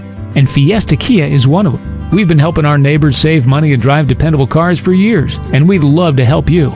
With new Kias arriving daily, you'll love our selection and the peace of mind you'll get driving a Kia from Fiesta. So stop by and see us today at Fiesta Kia on Lomas, or just start driving now at fiestakia.com. Right? I mean, you don't win in free agency in the NFL. It's overrated. It's overblown. You can win by paying your quarterback. You still have to draft regardless of how much your quarterback. No, I think you can win in the draft too. Yeah, I think team. It's like you have to pay good quarterbacks in this league, and I'm not arguing about the Cowboys situation specifically right now, but the whole point of just because we have a rookie quarterback means we're going to go out there and pay everyone that much more money. That's not how it works. What team in free agency bought a championship? Like there's a trade if you look and say the Los Angeles Rams, but did they not establish that foundation by drafting Aaron Donald and Cooper Kupp? Mm-hmm. Like it's an overblown narrative that you spend a lot of money in free agency and you're going to win. No, I agree with you. Like when Seattle was good, they did it in the middle of the draft, right? I mean, Seattle built their defense from rounds 3 to 6. They got Russell Wilson late, right? Yes, I agree with you. It's at the draft. All right, on the draft then, what are the Broncos going to do? And what are they going to do with the quarterback? Look, they got Zach Wilson. But, I don't think anybody, including Zach Wilson, well, maybe Zach Wilson, thinks that Zach Wilson is the quarterback of the future for the Broncos. So they're sitting at number 12. Somebody probably will be there. Well, not probably. Somebody. You can get Michael Penix or Bo Nix at 12. Penix maybe not, but maybe. Probably Bo Nix.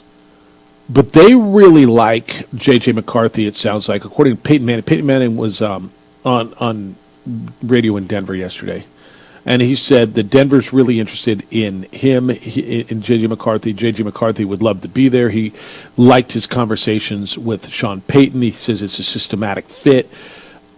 J.J., to your point, man, I don't know that they've got the resources to trade up high enough to get J.J. McCarthy. I think if we'd had this conversation 2 months ago, we'd be talking about maybe J.J. McCarthy at 12. What do you do there, right? But the way he has risen up the draft board and everybody loving J.J. McCarthy, and by the way, J.J. McCarthy should give his former head coach, Jim Harbaugh, a chunk of whatever he makes in a signing bonus because Jim Harbaugh has helped him get paid. But I just don't – I agree with you. I don't think, A, there's enough there and they need so much. I just don't see them jumping up high enough and having the goods to get high enough. If it was for Jaden Daniels or Drake May, I'm intrigued. Not for J.J. McCarthy. I don't think J.J. McCarthy has enough in the tank to elevate a bad roster. And the Denver Broncos are a bad roster right now. They do not have a second-round pick. After number 12, their next pick in this draft is number 76. Like, this is a team that is – I am okay if they pass on quarterback. However, that's not who Sean Payton is. And Sean Payton doesn't have a scapegoat anymore. He can blame everything on Russell Wilson. And it's Russell Wilson's fault this, Russell Wilson's fault that. And so with him out of town, Sean Payton has to get a rookie quarterback to say, well, I'm developing him. Look, I got the guy of the future. Give me 3 years, yeah. Look at this. I'm bringing in Bo Nix. I'm bringing in Michael Penix. And if that's what they want to do at 12, okay. But if they want to trade up for J.J. McCarthy, this team is not going to win football games for a while because they do not have the roster. They do not have the draft capital. And I don't think J.J. McCarthy is going to elevate a team with Cortland Sutton and Josh Reynolds as your top two wide receivers. Yeah, to your point, there just will not be enough around it, both offensively and defensively. JJ, I think they need help on the lines. I don't know that they have weapons. They need so much that to go up and get a. Now, do you need a quarterback? Yeah, you have to. But you have to have a whole lot more than just a quarterback, right? But you're also not. I don't think like McCarthy's going to be a franchise elevator. I think if McCarthy in Minnesota, I think that works because there's so much there. You have so much there. Justin Jefferson and Jordan Addison. Yeah. T.J. Hawkinson when he comes back healthy. Like that's a good system. And I think there's a lot of quarterbacks like that. You go in and they can be very good. But I don't think that McCarthy has those. I'm going to come in and I'm changing this franchise. But people love him as that player, and I don't see him as that guy. And I don't think there's enough in the tank, and I don't think the Broncos are going to be a better football team to invest in what it would take to move up to acquire J.J. McCarthy. If you sit pat and Bo Nix is your guy, it looks like Bo Nix is the style of quarterback. Bo Nix is a point guard, and that's kind of what Sean Payton has morphed himself into. When he attached himself to Drew Brees, that style of football, that's more Bo Nix than Michael Penix. And so I could see that happen at 12. I don't think a trade up makes a ton of sense. And also, if I'm sitting there at 12, even if Bo Nix is there, I'm looking at what can impact this team outside of a quarterback.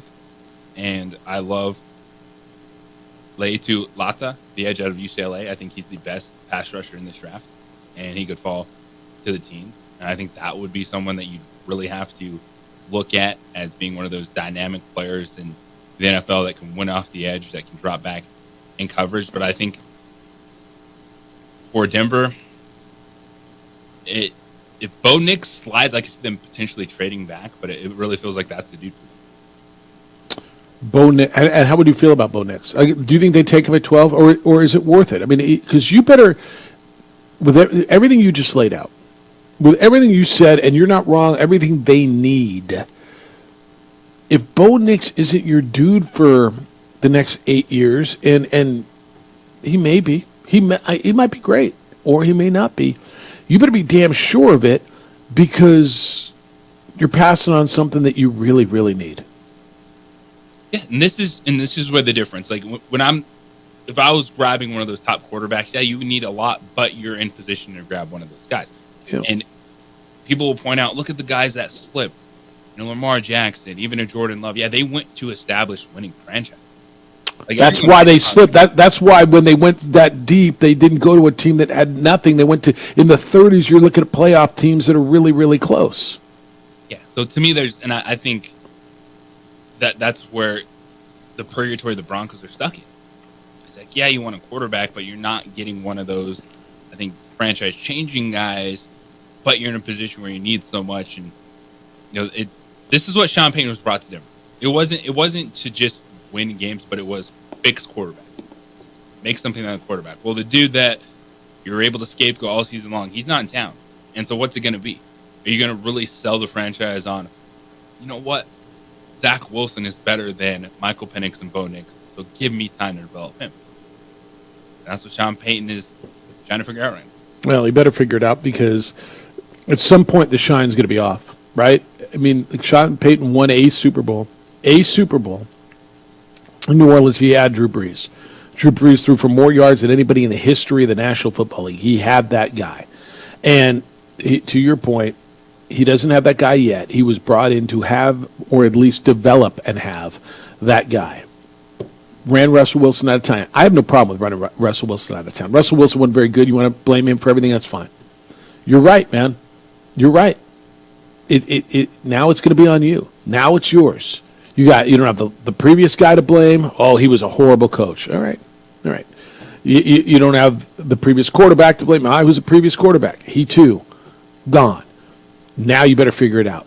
I think you're right. All right, when we come back, Tiger Woods, Rory McIlroy, LIV. Both those guys are going to get paid. Are they going to LIV? How are they getting paid? It's next. It's the opening drive on 95.9 FM at AM 610, the Sports Animal. This report is sponsored by...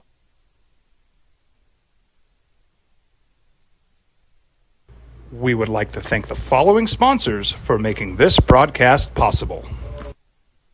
I was born in New Mexico. I grew up on these streets. I got in trouble here, and I fought my way back in boot camp. I love New Mexico, especially the people.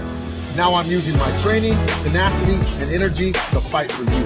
I'm Adam Oki, lawyer, fighter, and New Mexican. I was a local athlete here in New Mexico, so I'm proud to support your local athletes.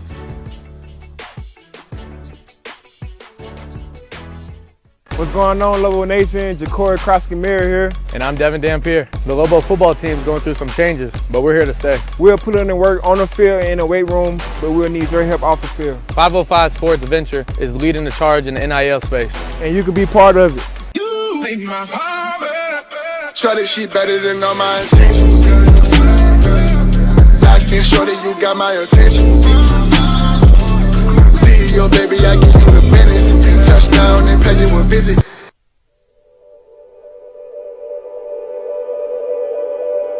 We aren't all born with the same opportunities.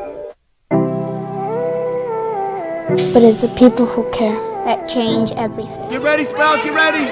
My coach, my teacher, my older sisters, my grandma, my brother, my tutor, my dad, and my mom. As New Mexicans, it's up to all of us to do our part. So that no child goes without love. And no family has to do it all on their own. They're all our children. Every single person is called to make a difference in the life of a child. It's up to all of us to do our part. To pull together. Pull together. Pull together. To make New Mexico the best place to be a kid. Bring it back.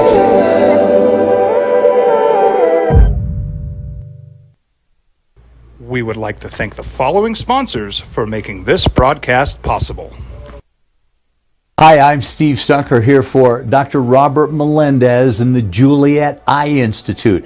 You may remember me like this, but no more. The glasses are gone. I tossed them months ago because of a brand new procedure from Dr. Melendez known as RLE, Refractive Lens Exchange. The latest technology, the best eyesight I've ever had in my life, and you can check it out by clicking on the link in the description right here.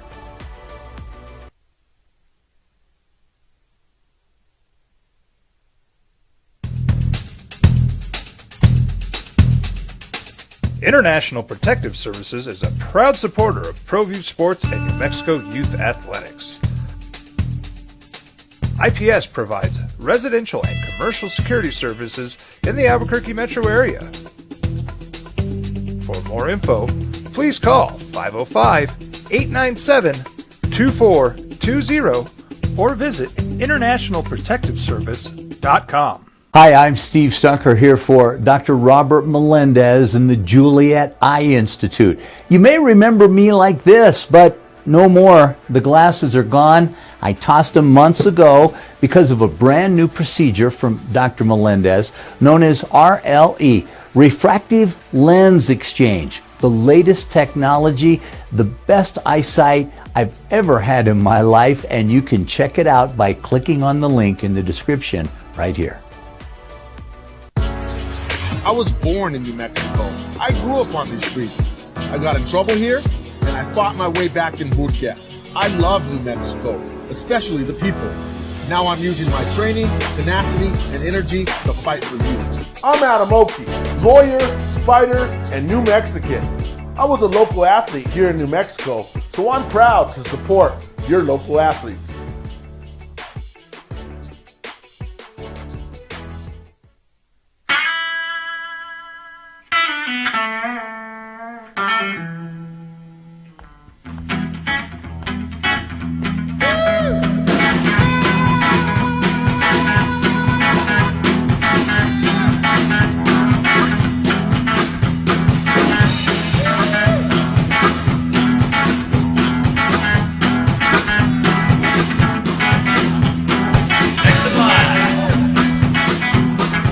Rudy's is a proud supporter of ProView Networks. Albuquerque's leader in sports is ProView. From pros to prep,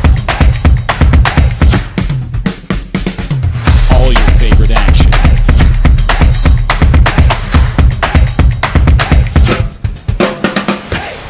All your favorite talk shows.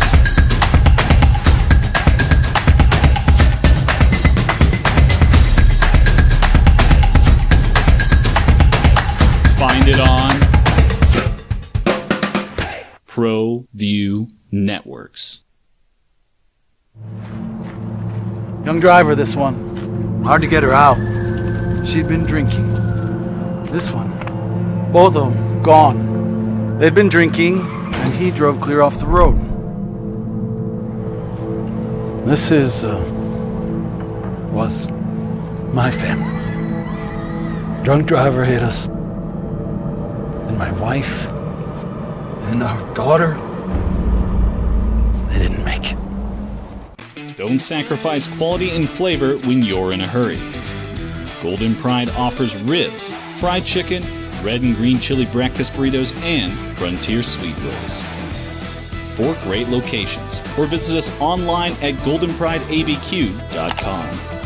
Golden Pride Barbecue Chicken and Ribs are proud supporters of ProView Sports. Well, I'm going to the frontier, walking to the cashier, order up a root beer and a number 1. Cover it with green stuff, 1 scoop is not enough. Find a booth is real tough, back by the Duke. Meet my family, meet my friends in the quirkiest restaurant I have ever been. All of Albuquerque's favorite spot, it's the Frontier Restaurant. The Frontier Restaurant is a proud supporter of ProView Networks. Hi, my name is Daniel Chavez, and this is my business partner, David Chavez. We are the owners of Indeed Safety. Indeed Safety is a local safety consulting company helping our clients with their safety needs for their projects. One of the things we pride ourselves as a construction safety company is helping our men and women in construction get home safe every day to their families. Indeed Safety is a proud supporter of ProView Network.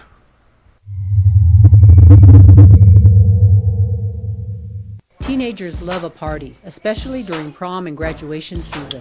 Often, alcohol is involved. Some parents think that hosting a party with alcohol in their home will keep the kids safe, but it's wrong and it's illegal. As a parent, to allow your teenagers' underage friends to consume alcohol on your property is a felony. In Albuquerque last night, Ice Wolves stay alive. They beat the Lone Star Brahmas, JJ, in double overtime, 4-3. They advance, and they play again tonight. I mean, you know how I feel about playoff hockey. I know how you feel about playoff hockey. It's fun, and it was going crazy up at the Outpost last night, and big win for them. I don't know if you've been out to a game this year. What's that? That was probably the best place to be in town. I think that's probably right. Have you been to a game this year? Hockey game. Yeah. And they put on just a great show. I don't think you can get tickets tonight. I'm going to guess it's sold out. But if you can get out there, go enjoy that. That's a good time. All right.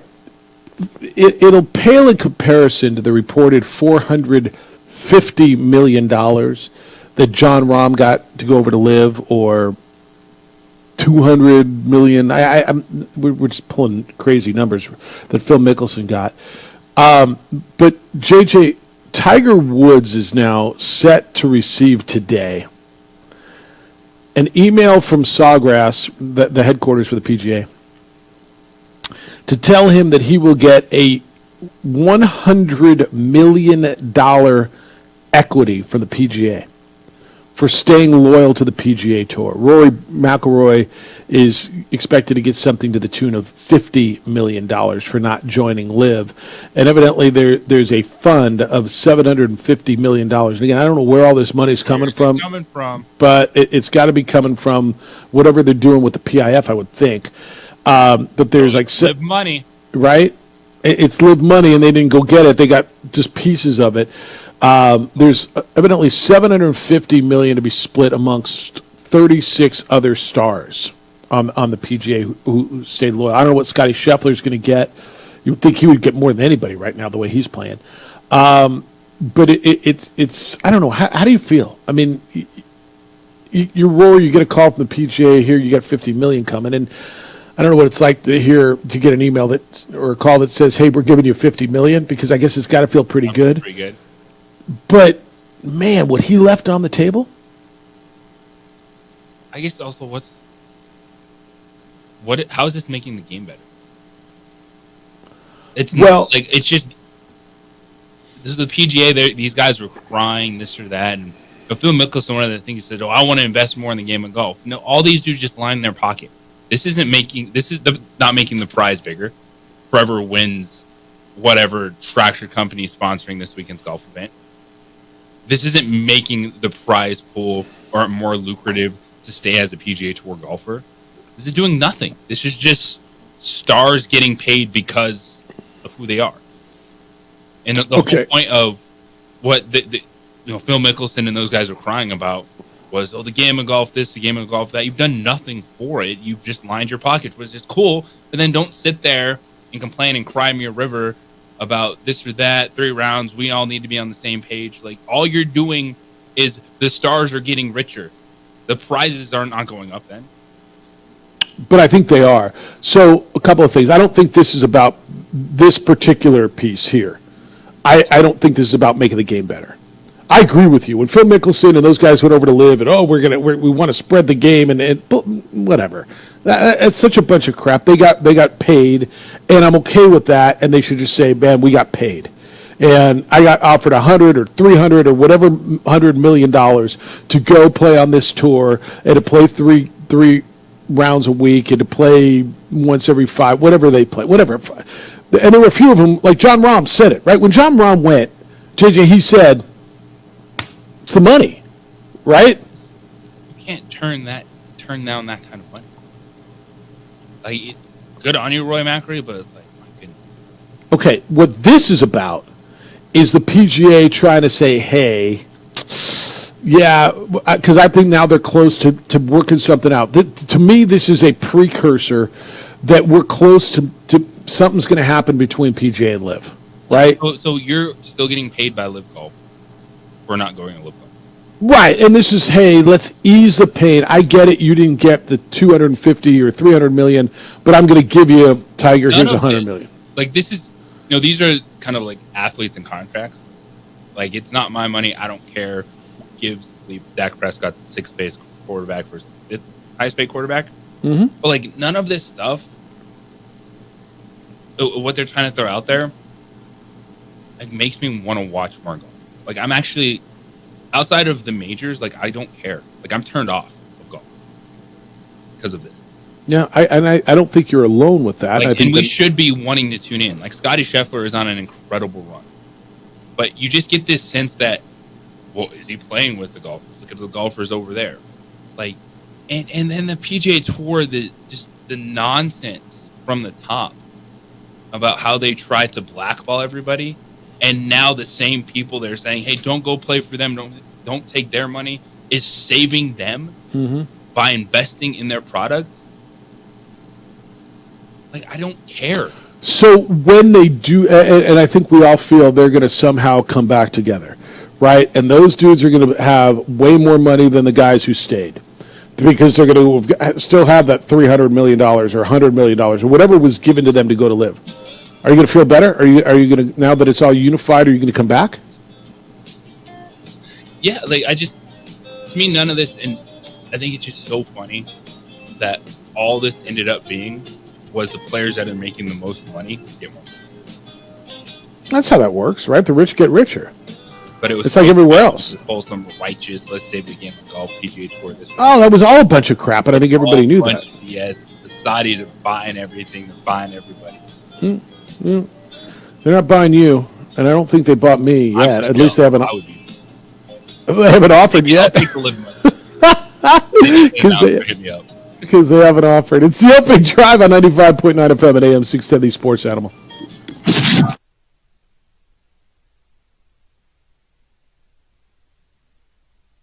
We would like to thank the following sponsors for making this broadcast possible.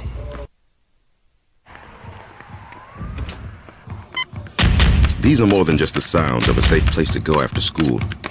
These are the sounds of interest being ignited and of mentors making an impact. At Boys and Girls Clubs, we don't do just one thing. We do whatever it takes to meet the needs of every kid who comes through those doors. Because whatever it takes is what it takes to build great futures. Great futures start here.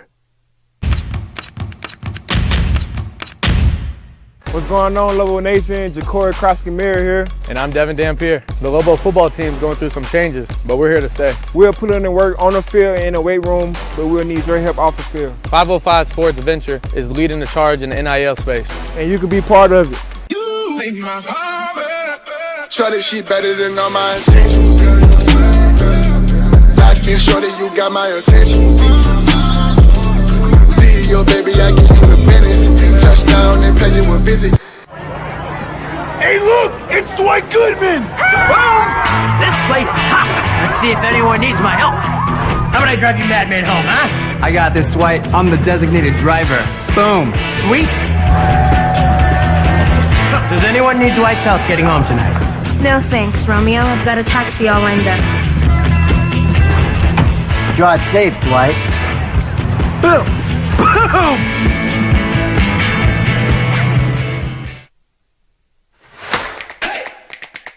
Albuquerque's leader in sports is Pro V. From pros to prep. All your favorite action.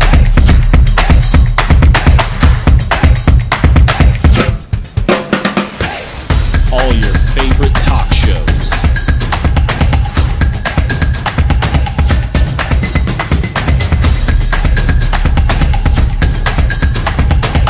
Find it on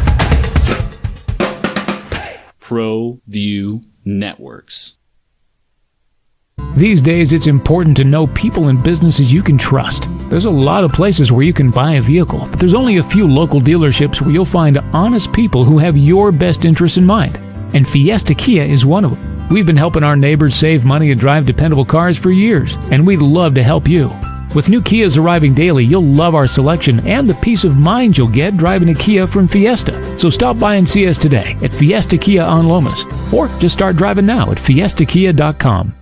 What's going on, Lobo Nation? Ja'Cory Krosky-Miller here. And I'm Devin Dampier. The Lobo football team's going through some changes, but we're here to stay. We'll put in the work on the field and in the weight room, but we'll need your help off the field. 505 Sports Venture is leading the charge in the NIL space. And you can be part of it. Shorty, she better than all my intentions. Like me, shorty, you got my attention. CEO, baby, I get you the business. Touchdown and pay you a visit.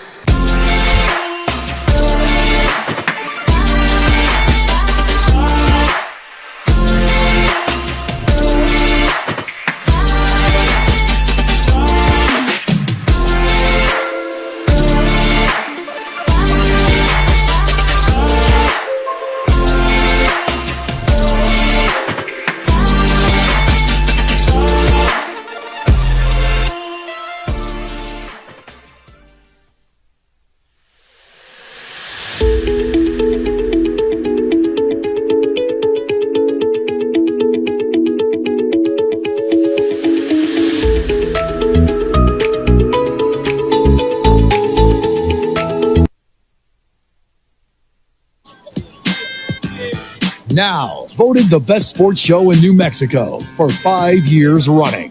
It's the OD in the AM with 3-time New Mexico Sportscaster of the Year, Jeff Symbieta and JJ Buck. A lot going on a Wednesday morning, the day before the NFL draft gets started. Reggie Bush has had his Heisman Trophy reinstated. Some of you were saying that's great. I got a couple emails on that and texts as well. You can get in. It's the opening drive. Jeff Symbieta and JJ Buck, 505-246-0610. That's how to call us or text us. Emails come in this morning to Jeff at sportsanimалabq.com and JJ at sportsanimалabq.com. Talk, but no real movement as far as trades in regards to the NFL draft. We'll get there. And then there's this, JJ. And Dennis Dodd of CBS Sports and The Athletic are both reporting that there is a meeting and a conversation over a group of 5 football playoff that would be financially backed by private equity. Derek Dooley, the son of legendary coach Vince Dooley, former coach at Louisiana Tech, amongst other places, is kind of the guy that's pitching this. So, JJ, the concept would address, if not be completely motivated, by the disappointment that was felt by the group of 5, which is the MAC, the Mountain West, the Sun Belt, the American, the Conference USA, over the revenue distribution shares under the new college football playoff agreement and the media rights, right? So the average program in the group of 5, the way it's set up now, is going to get $1.8 million per year college football playoff revenue when it starts in 2026. That's up from 1.5. So, I mean, really staying the same. So the group of 5 splits 9% of the annual deal. The Big Ten SEC gets 29%. So I'll walk you through what I know. What do you initially think? Stigler's been calling for something like this. What do you think of a group of 5 playoff? The concept. So, are we talking about it's a different champion? Yep. I'm on board with it, man. I think that at some point, the college athletics cannot be held hostage by the Big Ten. It's like you have to acknowledge that people are going to get more money than you. You're going to have to live with that. It's what you're doing right now. Like, they're paying more NIL money, they're getting more television money. But what you're doing is you're letting the football decisions affect the decisions of everything. So most of the people who are speaking anonymously. This is a group of 5 administrator who told CBS, quote, "You got presidents and chancellors from the group of 5 saying, why would we sit around waiting for the inevitable, which is a total break by the SEC and the Big Ten? We better start doing some things, end quote. Okay? So, look, the Big Ten, the SEC breakaway, I don't know if it's already begun, whatever you think. But I don't know what this would completely look like. There's going to be hurdles, right? You've got existing media right deals with CBS and Fox and ESPN, and they own the majority of the group of 5 media rights. They could pool those rights. There's talk about restructuring the Southeastern footprint conferences, Conference USA, and the Sun Belt, and to some extent the American. And then you pool the rights together into one single entity, which would be sold together. Private equity would then get a percentage of the new TV deals. And I don't know which private equity firm it is or are, but there's a concept that was suggested in this. It's kind of like the Super League that was talked about. But there's evidently real conversation. Now, the current AAC president or commissioner doesn't want this, but he's out in 2 years, and the incoming AAC commissioner, Tom Pernetti, his league is going to take big swings that include possible private equity relationships and the maverick postseason model. So this is kind of what this is. This is going to be interesting to monitor, man. This is... You have to have the real conversations of, can you keep college athletics structured in a way that college basketball doesn't lose March Madness. College basketball doesn't lose certain things. Olympic sports, maybe go to more regionalized conferences in some of these institutions with the understanding that football is going to be. Like, why does everyone have to be in the same conference? I don't know. And we've talked about this for a long time. Football may end up having to be governed and because just look different. And I know the answer is, well, because of money. Well, I can't play in a league that this school is getting right. SC's getting this or that. And okay, but you're still trying to play the same game overall. Right. Still saying a bunch of Division I institutions when there's multi-million-dollar gaps between you. Well, all right. So your example would be the Pac-12 stays together in everything but football, right? So you've got Oregon State and Washington State who are making, I don't know, let's say $20 million in their television deal, and that may be high. And you've got SC, UCLA, Oregon, and Washington who are making $80 to $100 million annually in their television deal. It's inequitable. You can't pay your coach because it's football money, but it goes into your entire program, so you can't pay your coaches. You're obviously you're playing on a different field. And how is Oregon State then supposed to compete in all those other sports with USC, with Washington, with Oregon? That's the real conversation. How are they supposed to do it anyway? Well, because they're both you're saying they're Division I institution. Yeah. So you're like, yeah, you want to compete with your conferences, but we're saying that the Lobos are supposed to compete with those teams. They're supposed to compete with them once a year on a game where they get paid to go compete with them, but not compete with them in a conference. Then why are they playing Division I football if they can play for a national title and you can't? Yeah, no, look, you're not wrong.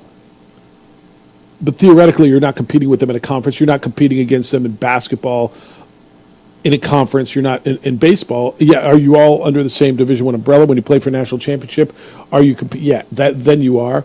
But conference-wise, look, you're not wrong when you say it's insanely inequitable. I don't think anybody, even in the most Pollyannic version, is looking at it and saying it's equitable. It's not.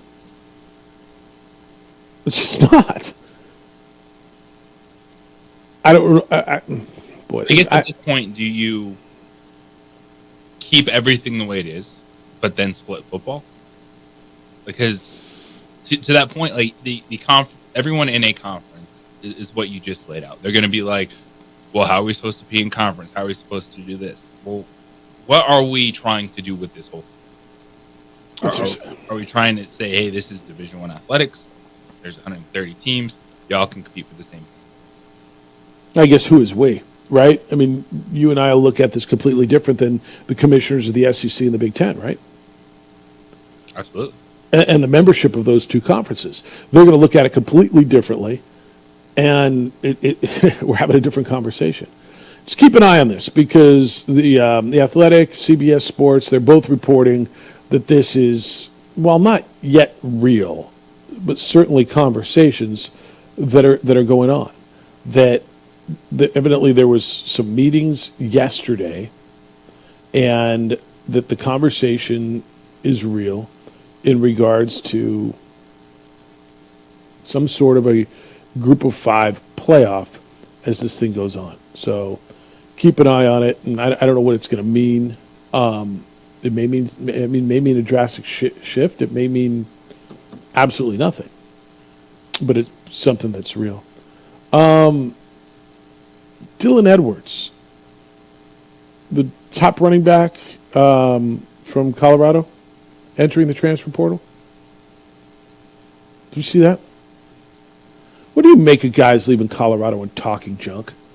Who was it the other day? One of their cornerbacks, right? He said, I don't want to play football for clicks. I want to play football. I want to be part of something. Is it just... I don't know what to make of what comes out of Colorado sometimes. I think there's... With a lot of coaches, there's a certain style. And I think with Deion Sanders and the primetime style and what he's brought up, there's no in between. I don't think there's a lot of, I know I can get it, let's just coast. It's either you're all in or you're out. And it feels like Deion Sanders is that guy. And that's one thing I wonder though with Deion. As hard, he comes in and he's trying to say, if you don't like it, bounce out. But is he giving enough players chance? Does he have enough of that? All right, you're still a young man despite everything that's going on. I'm going to give you an opportunity to get through this, to grow, because it really does feel like you're either in or you're out. There's no in between. There's no conversations. It's court. Is it sustainable? A year and a half in, it doesn't look sustainable. That's what I'm saying. And John will sit down and tell you, as many of the dudes that are leaving, there's better dudes in the portal. And that might be true. He took over a 1-win team and won 4 games last year, and it was considered a huge success. And 3 of those wins came right out of the chute, and then they went 1-8 the rest of the way, or whatever it was, right? I think that's right, 1-8. They've got to win this year, don't they? He's got his kid coming back a quarterback. He's got now it's his, right? He's turned over the entire roster. There's nothing left. There's no. It's kind of like the Sean Payton thing to me, JJ. There's nowhere else to blame. You can't blame Russell Wilson. You can't blame the guy that was there before. You can't tell me the culture. It's all you now. They kind of got to win this year, don't they? Yeah, because then Deion can't even still bring in those views. Right. Like, you're on must-watch television last year. Whether you wanted to see them win or you were actually actively rooting against Colorado, which is going to be the same thing this year. But if you're running out another 3-4-1 football team, your messaging is going to get stale quickly. Yeah, with all the bluster that goes with it and all the superstars and all the movie stars and all the people who are on the sidelines and every game that's on national TV, I think all that's great. But at some point, it's going to kind of run stale if they go 4-8 this year. Now, 4-8 last year, I'm going to tell you, was a success. Taking over a 1-8 football program, but he's changed everything. They're all his now. It's his kid at quarterback. He's chased off Lord knows how many guys. Like I look at this and I keep seeing guys leaving, and this is the 21st player to enter the portal in the post-spring window. That's after spring practice for Colorado, right? It's like this running back, you got linemen. Now, more than 30 players have entered the transfer portal overall. And again, I don't know that I think that's nuts. I look at schools and I'm not losing my mind because there's a lot of guys at Colorado in the portal. I just think there's a lot of guys, period, in the portal.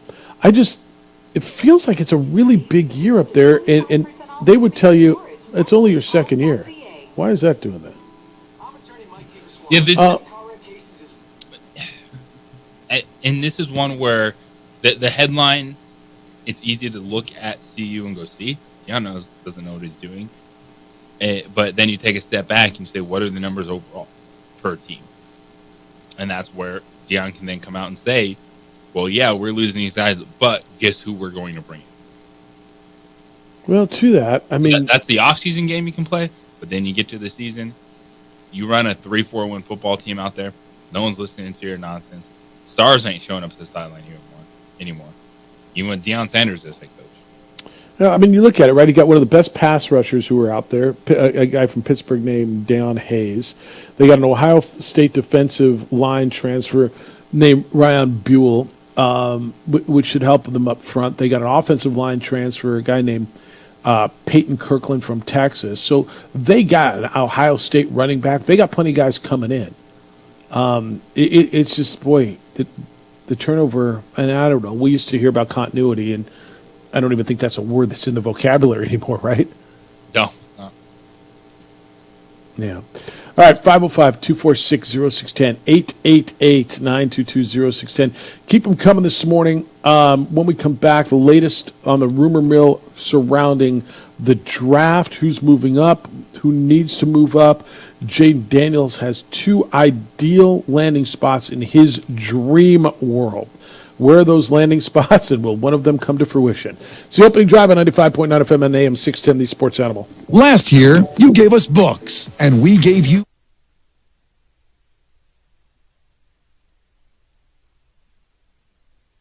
We would like to thank the following sponsors for making this broadcast possible.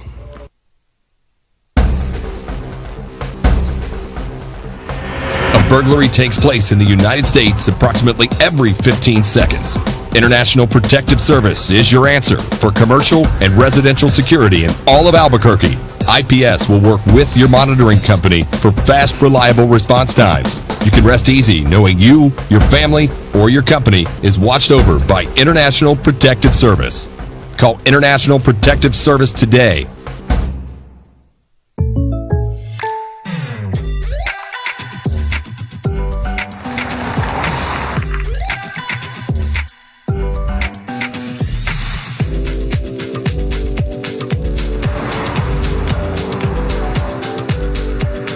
Your surprisingly great rates? Contact your local State Farm agent today. If you want the real deal, call State Farm agent Marty Size in Albuquerque today. Like a good neighbor, State Farm is there. Don't sacrifice quality and flavor when you're in a hurry. Golden Pride offers ribs, fried chicken, red and green chili breakfast burritos, and Frontier sweet rolls.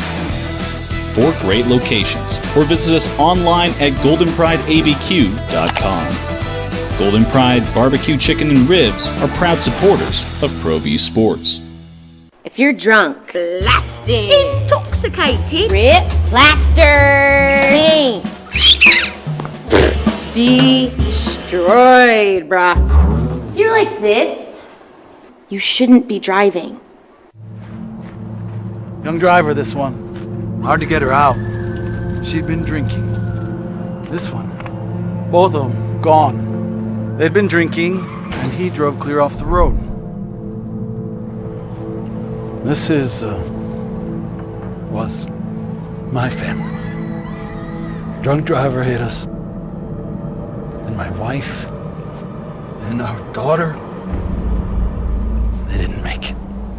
Hi, I'm Steve Stunker here for Dr. Robert Melendez and the Juliet Eye Institute. You may remember me like this, but no more. The glasses are gone. I tossed them months ago because of a brand new procedure from Dr. Melendez known as RLE, Refractive Lens Exchange. The latest technology, the best eyesight I've ever had in my life, and you can check it out by clicking on the link in the description right here. Hi, my name is Daniel Chavez, and this is my business partner, David Chavez. We are the owners of Indeed Safety. Indeed Safety is a local safety consulting company helping our clients with their safety needs for their projects. One of the things we pride ourselves as a construction safety company is helping our men and women in construction get home safe every day to their families. Indeed Safety is a proud supporter of ProView Network.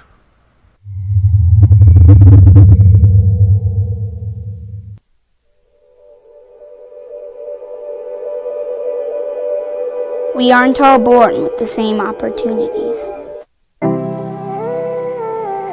But it's the people who care that change everything. Get ready, Spell, get ready! My coach, my teacher, my older sisters, my grandma, my brother, my tutor, my dad, and my mom. As New Mexicans, it's up to all of us to do our part. So that no child goes without love. And no family has to do it all on their own. They're all our children. Every single person is called to make a difference in the life of a child. It's up to all of us to do our part. To pull together. Pull together. Pull together.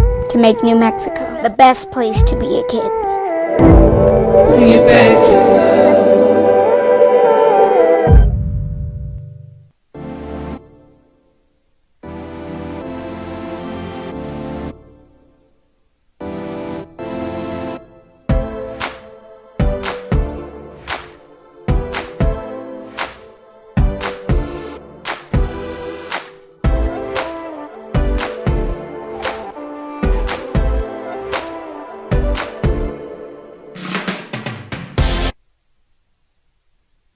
Always want. It's the opening drive. Jeff Symbieta, JJ Buck, 505-246-0610. That's how you can get in today.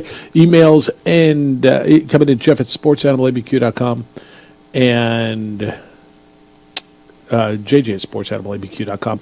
So LSU's quarterback, or former LSU quarterback now, Jaden Daniels, we'll hear his name tomorrow. He'll go probably number 2 to the Washington Commanders. But if he could choose a landing spot, where would he go? And The Athletic is reporting that Jaden Daniels told people in his dream world he would like to go to the Raiders or he would like to go to the Vikings. And he's been with Antonio Pierce at Arizona State and would like to reunite with him. Or he evidently really likes playing under Kevin O'Connell, or at least he likes Kevin O'Connell, the former San Diego State quarterback who's now the head coach of the Minnesota Vikings. That's great, and I'm not sure that's always great to have that kind of stuff out there. I mean, usually the answer is, well, where would you? People always ask, where do you want to go? Oh, wherever. I'm happy to go anywhere, right? That's always the answer. Yeah, I don't mind. I think we have people too much for actually just being honest about things in their life. And you ask Jaden Daniels, hey, man, where do you want to play? And he's like, I think Minnesota would be awesome, but I'd go to Justin Jefferson, Kevin O'Connell. Sure. My guy, Antonio Pierce. But even Jaden Daniels knows he's going to go where he gets drafted. And the only way this will become a negative if Jaden Daniels, struggles. But guess what? Some of these rookie quarterbacks are going to struggle. The C.J. Stroud is once every 10 years. To come in and play like that and immediately turn around a franchise is then you're going to have people popping off going, well, see, he didn't want to be here. We shouldn't have had him. Those things will come up. So there were reports that are really kind of ramped up in the last 20 hours or so that the Raiders tried to trade up with the Commanders to get the number 2. And the natural conclusion was, they wanted Jaden Daniels. And the connection is Antonio Pierce, the Raiders coach, and Jaden Daniels spent 3 years together at Arizona State. The Raiders obviously are in the market for a quarterback, but it doesn't look like they're going to be able to get there. Evidently, the Raiders really like Michael Penix. Is that what ends up? Does he? If Penix is available, the Raiders are 13 right after the Broncos. Does Penix slip? Let's just say and I don't think he will be at that point. Does he slip past the Broncos and get to the Raiders? I don't think Michael Penix is a Sean Payton quarterback at all. Left-handed. No, I just think mobile. Penix is right now kind of more of that, big power, deep shots, pushing the football downfield, and that's not a Sean Payton offense. Or maybe we could see it morph into one. But even with Drew Brees, Drew Brees could throw the football, Drew Brees could make the throws, but it was about high completion percentage. Quick passes, get the ball out. More of what Bo Nix kind of has in his arsenal, did throughout his collegiate career. Now, if you're projecting, which the draft is part of that. The draft is, hey, kind of what have you shown me versus what we believe you can do. I think Bo Nix is more tailor-made towards Sean Payton. And that could be what we see, 12, 13. And even if, the Raiders, if you don't love one of those guys, don't take them. It's okay. I'm fine. Jaden Daniels, Drake May, those are the guys you trade up to try to get. Bo Nix, Michael Penix, you wait on. Where's J.J. McCarthy in that? Well, it just doesn't sound like McCarthy would be who the Raiders would be willing to give up that much to. For the Vikings, yeah, but they've been in that camp. 5.5, higher or lower, J.J. McCarthy? I think it's 4 or 5. I think that's the spot where, if it's Minnesota, one of these teams trades up to get J.J. McCarthy. And 4 is Arizona, right? And they, what do you do if you're them? So are you listening? You can get the best receiver in the draft, and you need that. You need a lot, right? Do you take a haul? Do you listen to Minnesota and take 11 and 23 or whatever? It's 11 and 25, 11 and 23? It's 11 and 23. These are teams where I love number one wide receivers, but I'm okay if Arizona and the Chargers both trade down. Because if Arizona and if they get 11 and 23. And something else, because they can demand that because they've got something that somebody really wants. Even at 11-23, third round, I would ask for like 11-23 second round pick next year. Because that would give the Cardinals 4 first round picks this season. They have number 4. They have the 27th overall pick from the Houston Texans because of what happened last year. Then you get 11, and then you get you lose 4. 23. Yeah, but you lose 4. But you still have 11, 23, 27 future assets. You have 35. You have 3 picks in the third round. Like, that's a game-changing type of draft where you're able to miss on guys because you're going to bring in so many guys. You need, and you need so much too. At 11, with all the quarterbacks that are going to go, we know there's going to be a lineman that goes, and we know there's probably going to be a tight end. You're probably, and I don't even think probably, I think if you go down to 11, you're guaranteed to get one of those top 3 receivers, right? I think it's entirely possible that Rome Odunze is still there. That at least one of the top 3 guys is there. Because if the Cardinals move out of 5, then I can see the Chargers taking Harrison Jr. Okay. And then probably the Giants take Neighbors. And then, or do the Giants go quarterback? Well, not if McCarthy's up. Then you go. But where's he go? Well, he would have gone 4 or 5 at that point. Yeah. I think then you'd see the Chargers take a wide receiver 1 at that point in time. Same thing for the Giants. Odunze would be there. That would be a situation where I'd listen on Brock Bowers then at 11 for Arizona. Well, I think the Jets probably take him at 10. I think that's a bad move for the Jets. I think that's where they're going to go. Because Tyron Smith's 33 years old. Yep. Probably talk to the leader about maybe even playing right tackle. Yeah, but I think that's what they're going to do. It's interesting to me. But if I'm Arizona, man, I got so many needs. And, yeah, Marvin Harrison's really good. I'm not arguing any of that. I think he's terrific. Do I like 23 and 27? That still puts you in position. So, depending on what happens, if you think Brock Bowers is that swing player, if not, you have Donnie Mitchell, Xavier Worthy, the Texas wide receivers. That time, Brian Thomas, the wide receiver 2 from LSU. Like, you are still looking at good options if you move down. And if I'm Arizona or the Chargers, I'm hoping that I can get those 2 picks from Minnesota for someone to come get J.J. All right, 505-246-0610. What would you do? You're Arizona. You got all that. You need all that. And here's Minnesota knocking on your door. There's 11 and 25. And what else you got, man? I want other stuff. What else you got for me? 505-246-0610. Hey, International Protective Service, IPS, taking security to a whole new level, like literally a whole new level.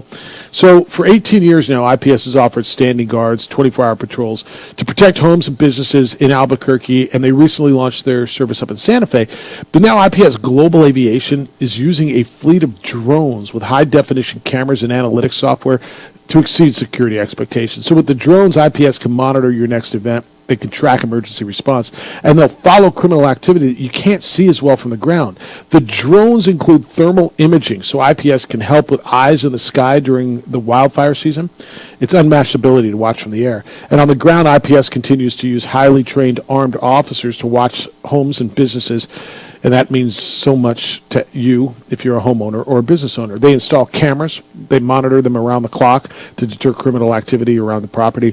Even offer personal bodyguards, so if there's a threat to your safety, they've got you there. If there's a security issue, IPS has you covered. 505-897-2420 is their number. 505-897-2420. They're online at ipsglobal.com, passionate to make Albuquerque and Santa Fe safer places to live and work.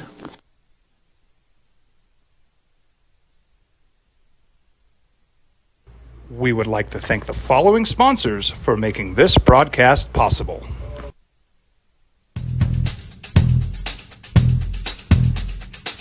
International Protective Services is a proud supporter of ProView Sports and New Mexico Youth Athletics. IPS provides residential and commercial security services in the Albuquerque metro area. For more info, please call 505-897-2420 or visit internationalprotectiveservice.com. Hi, I'm Steve Stunker here for Dr. Robert Melendez and the Juliet Eye Institute. You may remember me like this, but no more. The glasses are gone. I tossed them months ago because of a brand new procedure from Dr. Melendez known as RLE, Refractive Lens Exchange. The latest technology, the best eyesight I've ever had in my life, and you can check it out by clicking on the link in the description right here.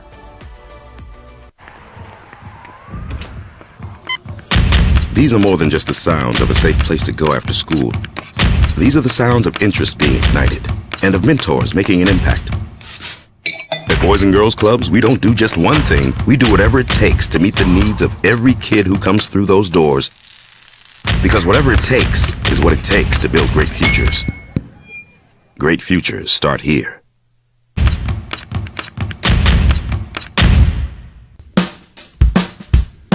Well, I'm going to the frontier, walk up to the cashier, order up a root beer and a number one. Cover it with green stuff, one scoop is not enough. Find a booth is real tough, backed by the Duke. Meet my family, meet my friends in the quirkiest restaurant I have ever been. All of Albuquerque's favorite spot, it's the Frontier Restaurant. The Frontier Restaurant is a proud supporter of ProView Networks. I was born in New Mexico. I grew up on these streets. I got in trouble here, and I fought my way back in Burquia. I love New Mexico, especially the people. Now I'm using my training, tenacity, and energy to fight for you. I'm Adam Oki, lawyer, fighter, and New Mexican. I was a local athlete here in New Mexico, so I'm proud to support your local athletes.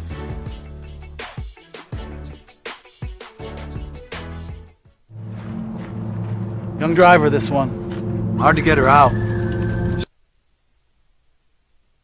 If you're the Cardinals, what do you do? Well, there's a lot of questions out there. It's the draft tomorrow. It's the opening drive. Jeff Symbieta, J.J. Buck, 505-246-0610. Come on in. Breaking news this morning, if you missed it, the NCAA, well, not the NCAA, it's the Heisman Trophy Trust, has decided to give Reggie Bush his Heisman back. I think we did get the one email or the one text that was saying you shouldn't do it, and I'm okay with that. I solicited the dissenting opinion, and I like to hear it. I don't necessarily agree with it, but I appreciate it. JJ, I think the majority of people are saying, yeah, it's probably the right thing to do. I don't know that even when it happened, there was a big, when they took it away from him, that there was a big swell of support saying, yeah, take away his Heisman Trophy. Yeah, and has anyone else had that happen? No. No, O.J. Simpson still has his. I mean, I'm just saying. Like, it's one thing, a school gets hit with scholarships or whatever, but it's take away a trophy from someone. An award. Something. You're taking away an award. I mean, like something. People say, well, they can never take this from me. Right? You win a national championship. Oh, they can never take it. Well, maybe they can. They can vacate a banner. They can vacate a national title. They can. Right. Yeah. But that's where that is. Also this morning, it came out that golf, the PGA, is going to hand out loyalty bonuses, essentially, to guys like Tiger Woods, Rory McIlroy, who stayed loyal to the PGA. Tiger's set to receive reportedly up to $1 million in equity. Rory McIlroy, $50 million, which almost feels like Rory's getting ripped off here. I mean, it doesn't feel like Rory, and it's hard to feel bad for a dude who's going to get a $50 million check, or minus taxes, right? So don't feel too bad. Okay, he's gonna get, but doesn't it feel like he's getting the raw end at every step for being loyal here? Well, I just think all of a sudden the PGA Tour has this kind of money to throw around. They didn't before to try to invest in the purses and build the game on their side. They had to, and any time, you do need someone to shake the foundation, and it's what Phil Mickelson was trying to do. But it doesn't. What really changed in all this? I know that there's been more investment. The purses have gone up in some of these things, but for the game of golf overall, it was just, hey, here's a bunch of our stars. We're just going to give them more money. Okay, good job on all you guys getting the bag. I think, to your point, when it all settles, I think it's going to be crazy because I think it's going to look like it did before in large respect to you and me. That I think they're all going to come back together under one banner. They'll be playing. I do believe they'll be playing for a lot more money. I'm not sure you're there, but the purses will go up. But does it matter? Do you care every week how much a dude's playing for? Like, honestly. Do I care? No, but I understand Right. why those are the important things. Same thing when we talk about contracts for athletes. It's numbing.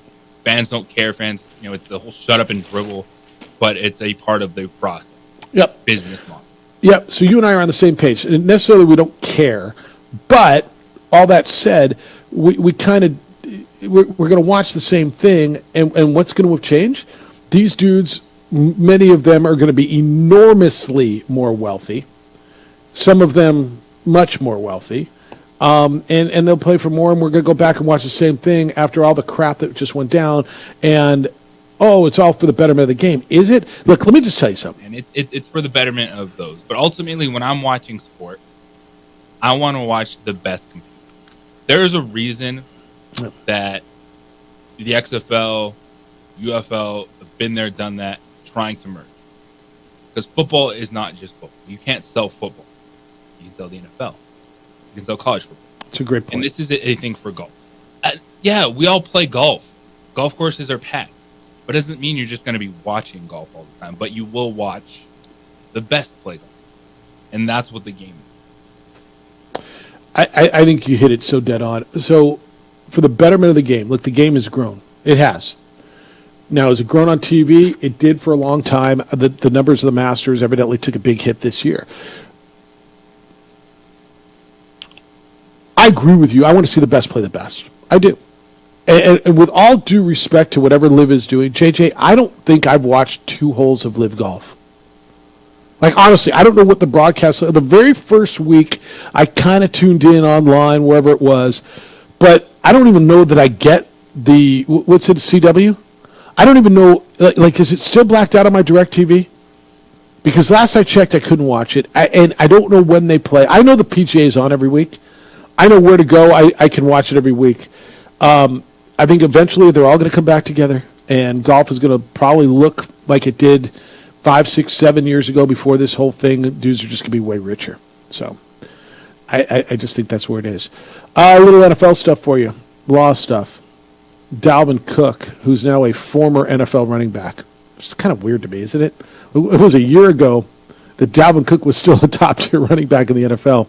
Settled a lawsuit with his ex-girlfriend. She had accused him of battery and false imprisonment back in November of 2020 in Minneapolis. There was a hearing scheduled for yesterday. It was canceled. Case was settled, but no settlement details available. But this was one where she said that she was assaulted. He said she broke into his home and tried to extort millions of dollars, whatever it is. So this got a lot of noise when it happened. It was settled quietly yesterday, and Dalvin Cook and can go on to his business. I think, is he still on the roster for the Ravens? I have no idea. That's where he was, right? Isn't that where he ended the season? It was another one of those, and you were dead on this one, where I said he's going to make a play somewhere, and you're like, yeah, no, he's not. There were a couple of those guys where you're like, yeah, whatever, he could be there all he wants. It doesn't matter. And there was another guy like that the same way. I do not see him on there too deep. I forgot Derrick Henry was there. Gosh, Derrick Henry, if Keaton Mitchell is healthy and Derrick Henry and Justice Hill, dude, they got a backfield. Of course they do. Derrick Henry and Baltimore all in this season for King Henry in that running offense. And Mitchell can be a third down guy, pop off some explosive plays, and Derrick Henry has shown you that he can be a guy. You throw him the football, he's going to catch it. And this is a great move. And running backs have certain values, and I'm not worried about Derrick Henry 2 years from now. I'm worried about Derrick Henry right now. He's going to be a impactful player for the Baltimore Ravens and that offense. There's still a reason, for as much as we talk about the running back position, not want to overpay those guys, that winning teams, Baltimore Ravens, run the football, invested in Derrick Henry. The Philadelphia Eagles invested in Saquon Barkley. Yeah, I think they run the football. I totally agree with you. Minnesota will draft where? 4th, 5th, after that? Where do you think? And who is there? Is it J.J. McCarthy? I think Minnesota will trade with the Los Angeles Dodgers. I think Arizona will listen. But I think one of the things that is different for Arizona is they do have 27.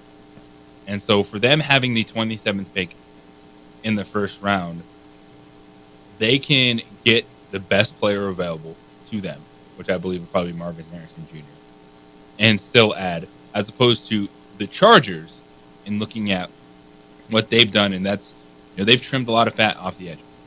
And for them to move back to 11-23, they have all their picks, but it's just one pick in second round, one pick in the third round. That makes a lot more sense to me for the Chargers to make that move to recoup that draft capital, and for Arizona to get a legitimate number one and try to get something out of Kyler. Yeah. Hey, I just saw this note on the call. Is he still there? Yes. All right, Edward, let's get it. And I apologize. I just now saw this. Good morning, Edward. You're on the Sports Animal. No, it's okay. Hey, rumor is that the Sports Animal is going to start cutting Edward royalty checks for the betterment of the show. So I'm looking forward to that. Hey, maybe the Ravens, with all their great running backs, and they'll lead the league in rushing, maybe they'll host the AFC title game and choose to do 3 wide receiver sets all game and not run the ball, so the Chiefs can advance to the Super Bowl. See, maybe that'll happen. Something that they didn't do all year. Hey, I fully expect the New England Patriots, after the greatest run in the history of the NFL, to completely screw the draft up. By the way, it started last year on a Thursday night when they elected to not tank, and they beat the Denver Broncos. Otherwise, they would have had the number 1 pick and a transcendent quarterback. But now I completely expect them to screw the draft up. Mayo, who I loved as a player, he reminds me of Danny Gonzalez. I think that he is as a position coach. I think he's uniquely unqualified to lead an organization like the New England Patriots. And I think we're going to go back into the mid-'80s regime where the Patriots will be good enough to win a few games and bad enough to be irrelevant. And that's kind of where you don't want to be. Kind of like the Saints and the Raiders. I have a few basketball takes. One, I fully expect for the Greek Freak to end up with the Golden State Warriors next year to reinvigorate Curry's the tail end of his career. So put that on the prediction board. And what's interesting about the Nuggets-Lakers series, I think all the games are going to be close. I think the Nuggets are going to probably win it in 5, maybe 6 games. And it'll be the best challenge they have in the playoffs. Because in a close game, at the end of the game, when the game's tight, all the Nuggets are going to do is go to that pick-and-roll offense. And when Joker gets you below the free throw line, one-on-one, there's nothing you can do. Nothing. There's absolutely no answer. There's nobody that can defend him. And when he wins another championship this year and it's starting to kind of gain momentum, He's jumping a lot of guys all time in terms of all-time greats, and he might move into the top 10. And it's fascinating to watch. LeBron killed it the other night. At 38 or 39 years old, he killed it. Had a great fourth quarter. Yeah, he missed the final shot, that could have won it, potentially. But they played well. They got a great game out of their two guard, and they blew a 20-point lead, and they still couldn't close. And I think that the Nuggets, once they get by the Lakers, they're going to run through the league. Anyway, I just thought I'd share a few thoughts with you, and I hope you guys have a delightful day. That's good. Thank you. And Edward called at 505-246-0610. I think all the games are going to be close, JJ. I think the Nuggets win in 5. I think the Lakers are either going to win 3 or 4, game 3 or 4.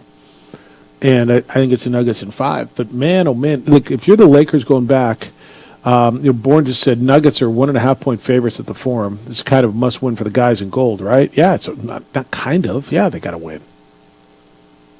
Yeah. I got another one on this, by the way. It's from Richard. He says, feels like the Lakers and JJ's Nuggets in the Super Bowl. Jeff, it's not a surprise the series has been lined up to be Saturday primetime network game. NBA and the media is treating it as a championship game. They want to get that guy in front of as many eyeballs as possible. Is it going to be anticlimactic from here? The Eastern Conference feels like the JV tournament. Look, you got the defending champions against a guy who's up, many people think is the greatest who ever played. I mean, what do you think the networks are going to do? Give you Indiana, Milwaukee on prime time? Where are they going? Good basketball. Like the Lakers blew a 20-point lead, but guess what? You had a game where you had both teams making ridiculous plays in the final.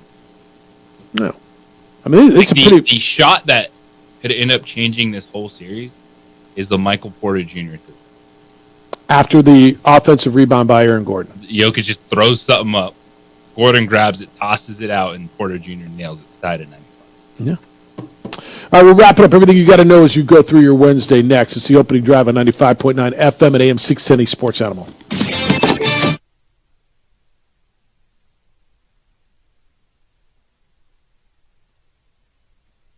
We would like to thank the following sponsors for making this broadcast possible. Young driver, this one. Hard to get her out. She'd been drinking. This one. Both of them gone. They'd been drinking, and he drove clear off the road. This was my family. Drunk driver hit us. And my wife and our daughter, they didn't make it.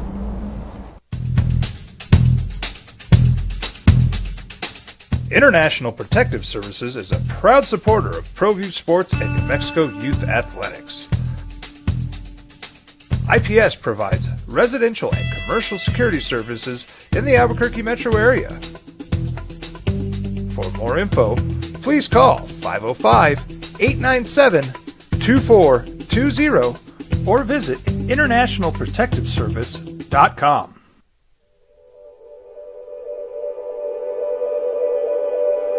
We aren't all born with the same opportunities.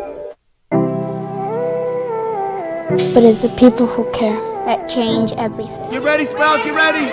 My coach, my teacher, my older sisters, my grandma, my brother, my tutor, my dad, and my mom. As New Mexicans, it's up to all of us to do our part. So that no child goes without love. And no family has to do it all on their own. They're all our children. Every single person is called to make a difference in the life of a child. It's up to all of us to do our part. To pull together. Pull together. Pull together. To make New Mexico the best place to be a kid.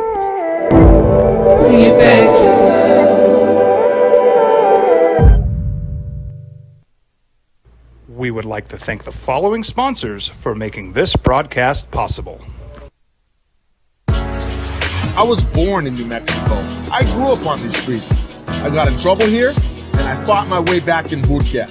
I love New Mexico, especially the people. Now I'm using my training, tenacity, and energy to fight for you. I'm Adam Oki, lawyer, fighter, and New Mexican. I was a local athlete here in New Mexico, so I'm proud to support your local athletes.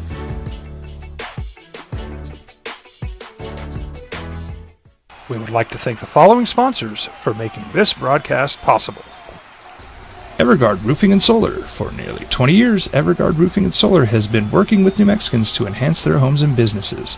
For all your roofing and solar needs in New Mexico, call 505-821-9543. Hey, look! It's Dwight Goodman! Boom! This place is hot. Let's see if anyone needs my help. How about I drive you madman home, huh? I got this, Dwight. I'm the designated driver. Boom. Sweet. Does anyone need Dwight's help getting home tonight? No thanks, Romeo. I've got a taxi all lined up. Drive safe, Dwight. Boom! Boom! What's going on, Lobo Nation? Ja'Cory Krosky-Miller here. And I'm Devin Dampier. The Lobo football team's going through some changes, but we're here to stay. We'll put in the work on the field and in the weight room, but we'll need your help off the field. 505 Sports Venture is leading the charge in the NIL space. And you can be part of it. Shorty, she better than all my intentions. Locked in, shorty, you got my attention. CEO, baby, I get you the business. Touchdown and pay you a visit. Teenagers love a party, especially during prom and graduation season. Often, alcohol is involved. Some parents think that hosting a party with alcohol in their home will keep the kids safe, but it's wrong and it's illegal. As a parent, to allow your teenagers' underage friends to consume alcohol on your property is a felony. Parents who host lose the most. Don't be a party. In the bedroom. Download the KNML app in the Google Play or iTunes App Store. Just search KNML. Taking you home on a Wednesday morning. You get hoops tonight. What are people going to be talking about as you go through their day? They're going to be talking about the draft because it's tomorrow, and they're going to be watching and seeing who makes a trade. They'll be talking about the hoops last night. Mavericks beat the Clippers 96-93 in Los Angeles. Luka had 32.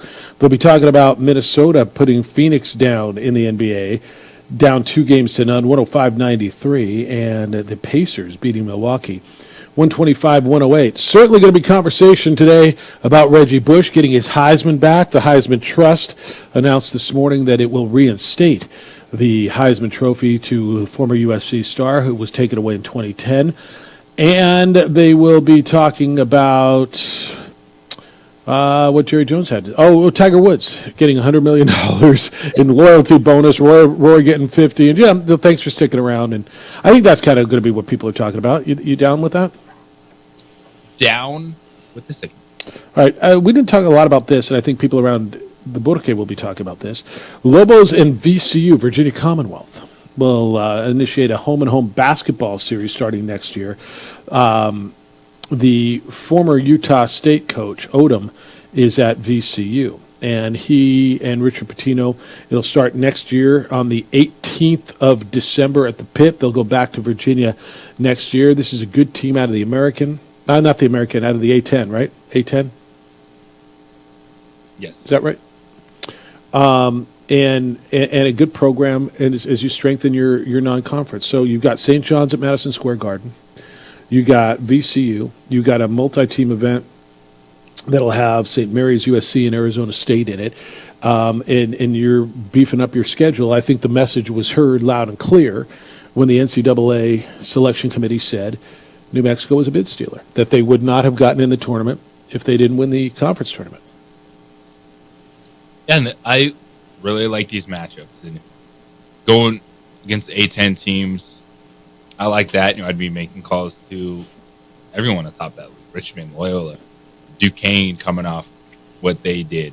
Then you run it down, and even Big 12 teams now. Does UCF want to do something? Cincinnati, team along those lines. Never know. I'm trying to look down and just Big East. How do they feel? Xavier. No, I mean you got St. John's. You got St. John's, but I'm just thinking because that window of home and home series is small, and so you're not if you want to play Kansas or Kansas State or any of those, that's one and done road game. So when you think about what Rich Pitino and his coaching staff have to try to do is find a couple of home and home opponents that are good, but that are gettable. And the A10 has teams like that. A10 is a good league. And this is a good program. You go out and you can play VCU. You can find, heck, what I've always wanted to see is Dayton. I've just always felt the programs are so similar that their fan bases are so similar. They're passionate about their hoops, what they do. At Dayton, they've got a great tradition. They get those games. Wasn't there supposed to be like a Mountain West A10 thing? I don't know. I don't know if I just invented that in my mind and I thought it was a real thing, but like that would be like that type of crossover. I think would be fantastic when you have an SEC Big Ten type of challenges, ACC, whatever it may be. Because I think there's a lot. To your point, a lot of similar opponents with quality metrics. What league is Dayton in now? Dayton I thought it was the A10, but they're not. Are they? There's a typo because are you looking at the ESPN standings? I am. That's just Dayton is not in the West Coast Conference. Is that where they have them right now? Yeah. Okay, they are. I'm like, there's an error somewhere. I'm literally looking at it and I'm seeing I just don't see them. VCU was 24-14 last year. They finished fourth in according to this. Where's Dayton? But yeah, if you say let's go play Loyola. Dayton was the fifth place team. No, excuse me. VCU was the fifth place team in the A10. Okay. Because Dayton's in the A10, not in the West Coast Conference. Good Lord. All right. Yeah, because I'm looking at and we've seen those matchups over the last few years. West Coast Conference team, San Francisco, St. Mary's. And then attack the Big West, try to get top. What do you like? Why don't all right, Memphis. So if you went to the top non-power, right, the quote-unquote mid-majors, right? So you said, let's go to Memphis, let's go to Dayton, let's go to VCU, those schools, and let's start playing them. Why wouldn't they want to play you home and home? I like it. Yeah. All right, good stuff today. Jim Rome Show is next. The Herd with Colin Cowards after that. 2 Men On's here at 4. You get Isotopes baseball against Oklahoma City. We'll be back tomorrow morning with award-winning radio starting at 7 a.m. Gato Roberto, thank you for coming in and playing radio with us this morning. Always appreciate you. Oh, it's always fun over here. Adrian, good stuff on the visual side. Big day for you today, JJ? Huge day. All right, enjoy it. Be good to each other, please. Be kind, loving, caring, and sharing. We'll smell you tomorrow.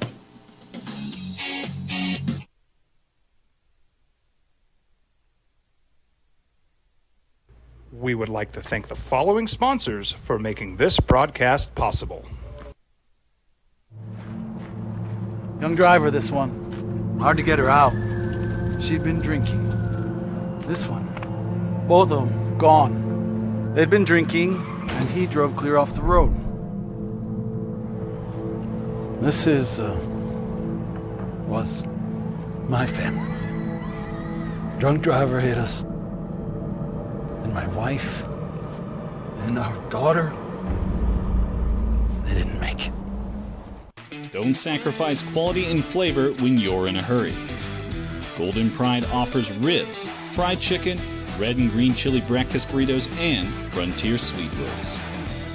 4 great locations, or visit us online at goldenprideabq.com. Golden Pride Barbecue Chicken and Ribs are proud supporters of ProView Sports. We would like to thank the following sponsors for making this broadcast possible. Everguard Roofing and Solar. For nearly 20 years, Everguard Roofing and Solar has been working with New Mexicans to enhance their homes and businesses. For all your roofing and solar needs in New Mexico, call 505-821-9543.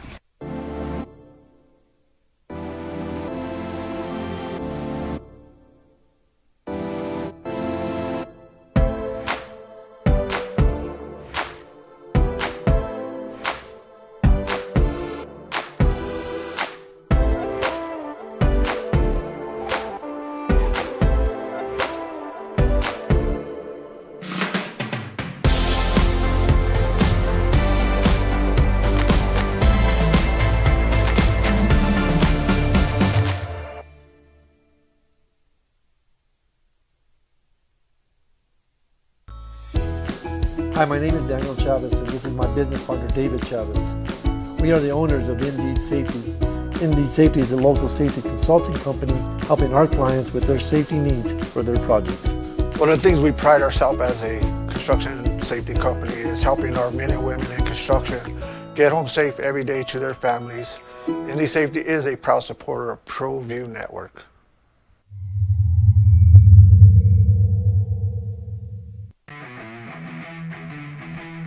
Rosendo Najar here, President of Carpenters Local 1319. Juan Junior Gonzalez, Warden of Local 1319. Some people have a misconception about what a carpenter does. The carpentry trade entails more than just woodworking or building houses. We are responsible for 85% of a construction job site. Everything from the superintendent on down. We have a great apprenticeship program. Information can be found on our website.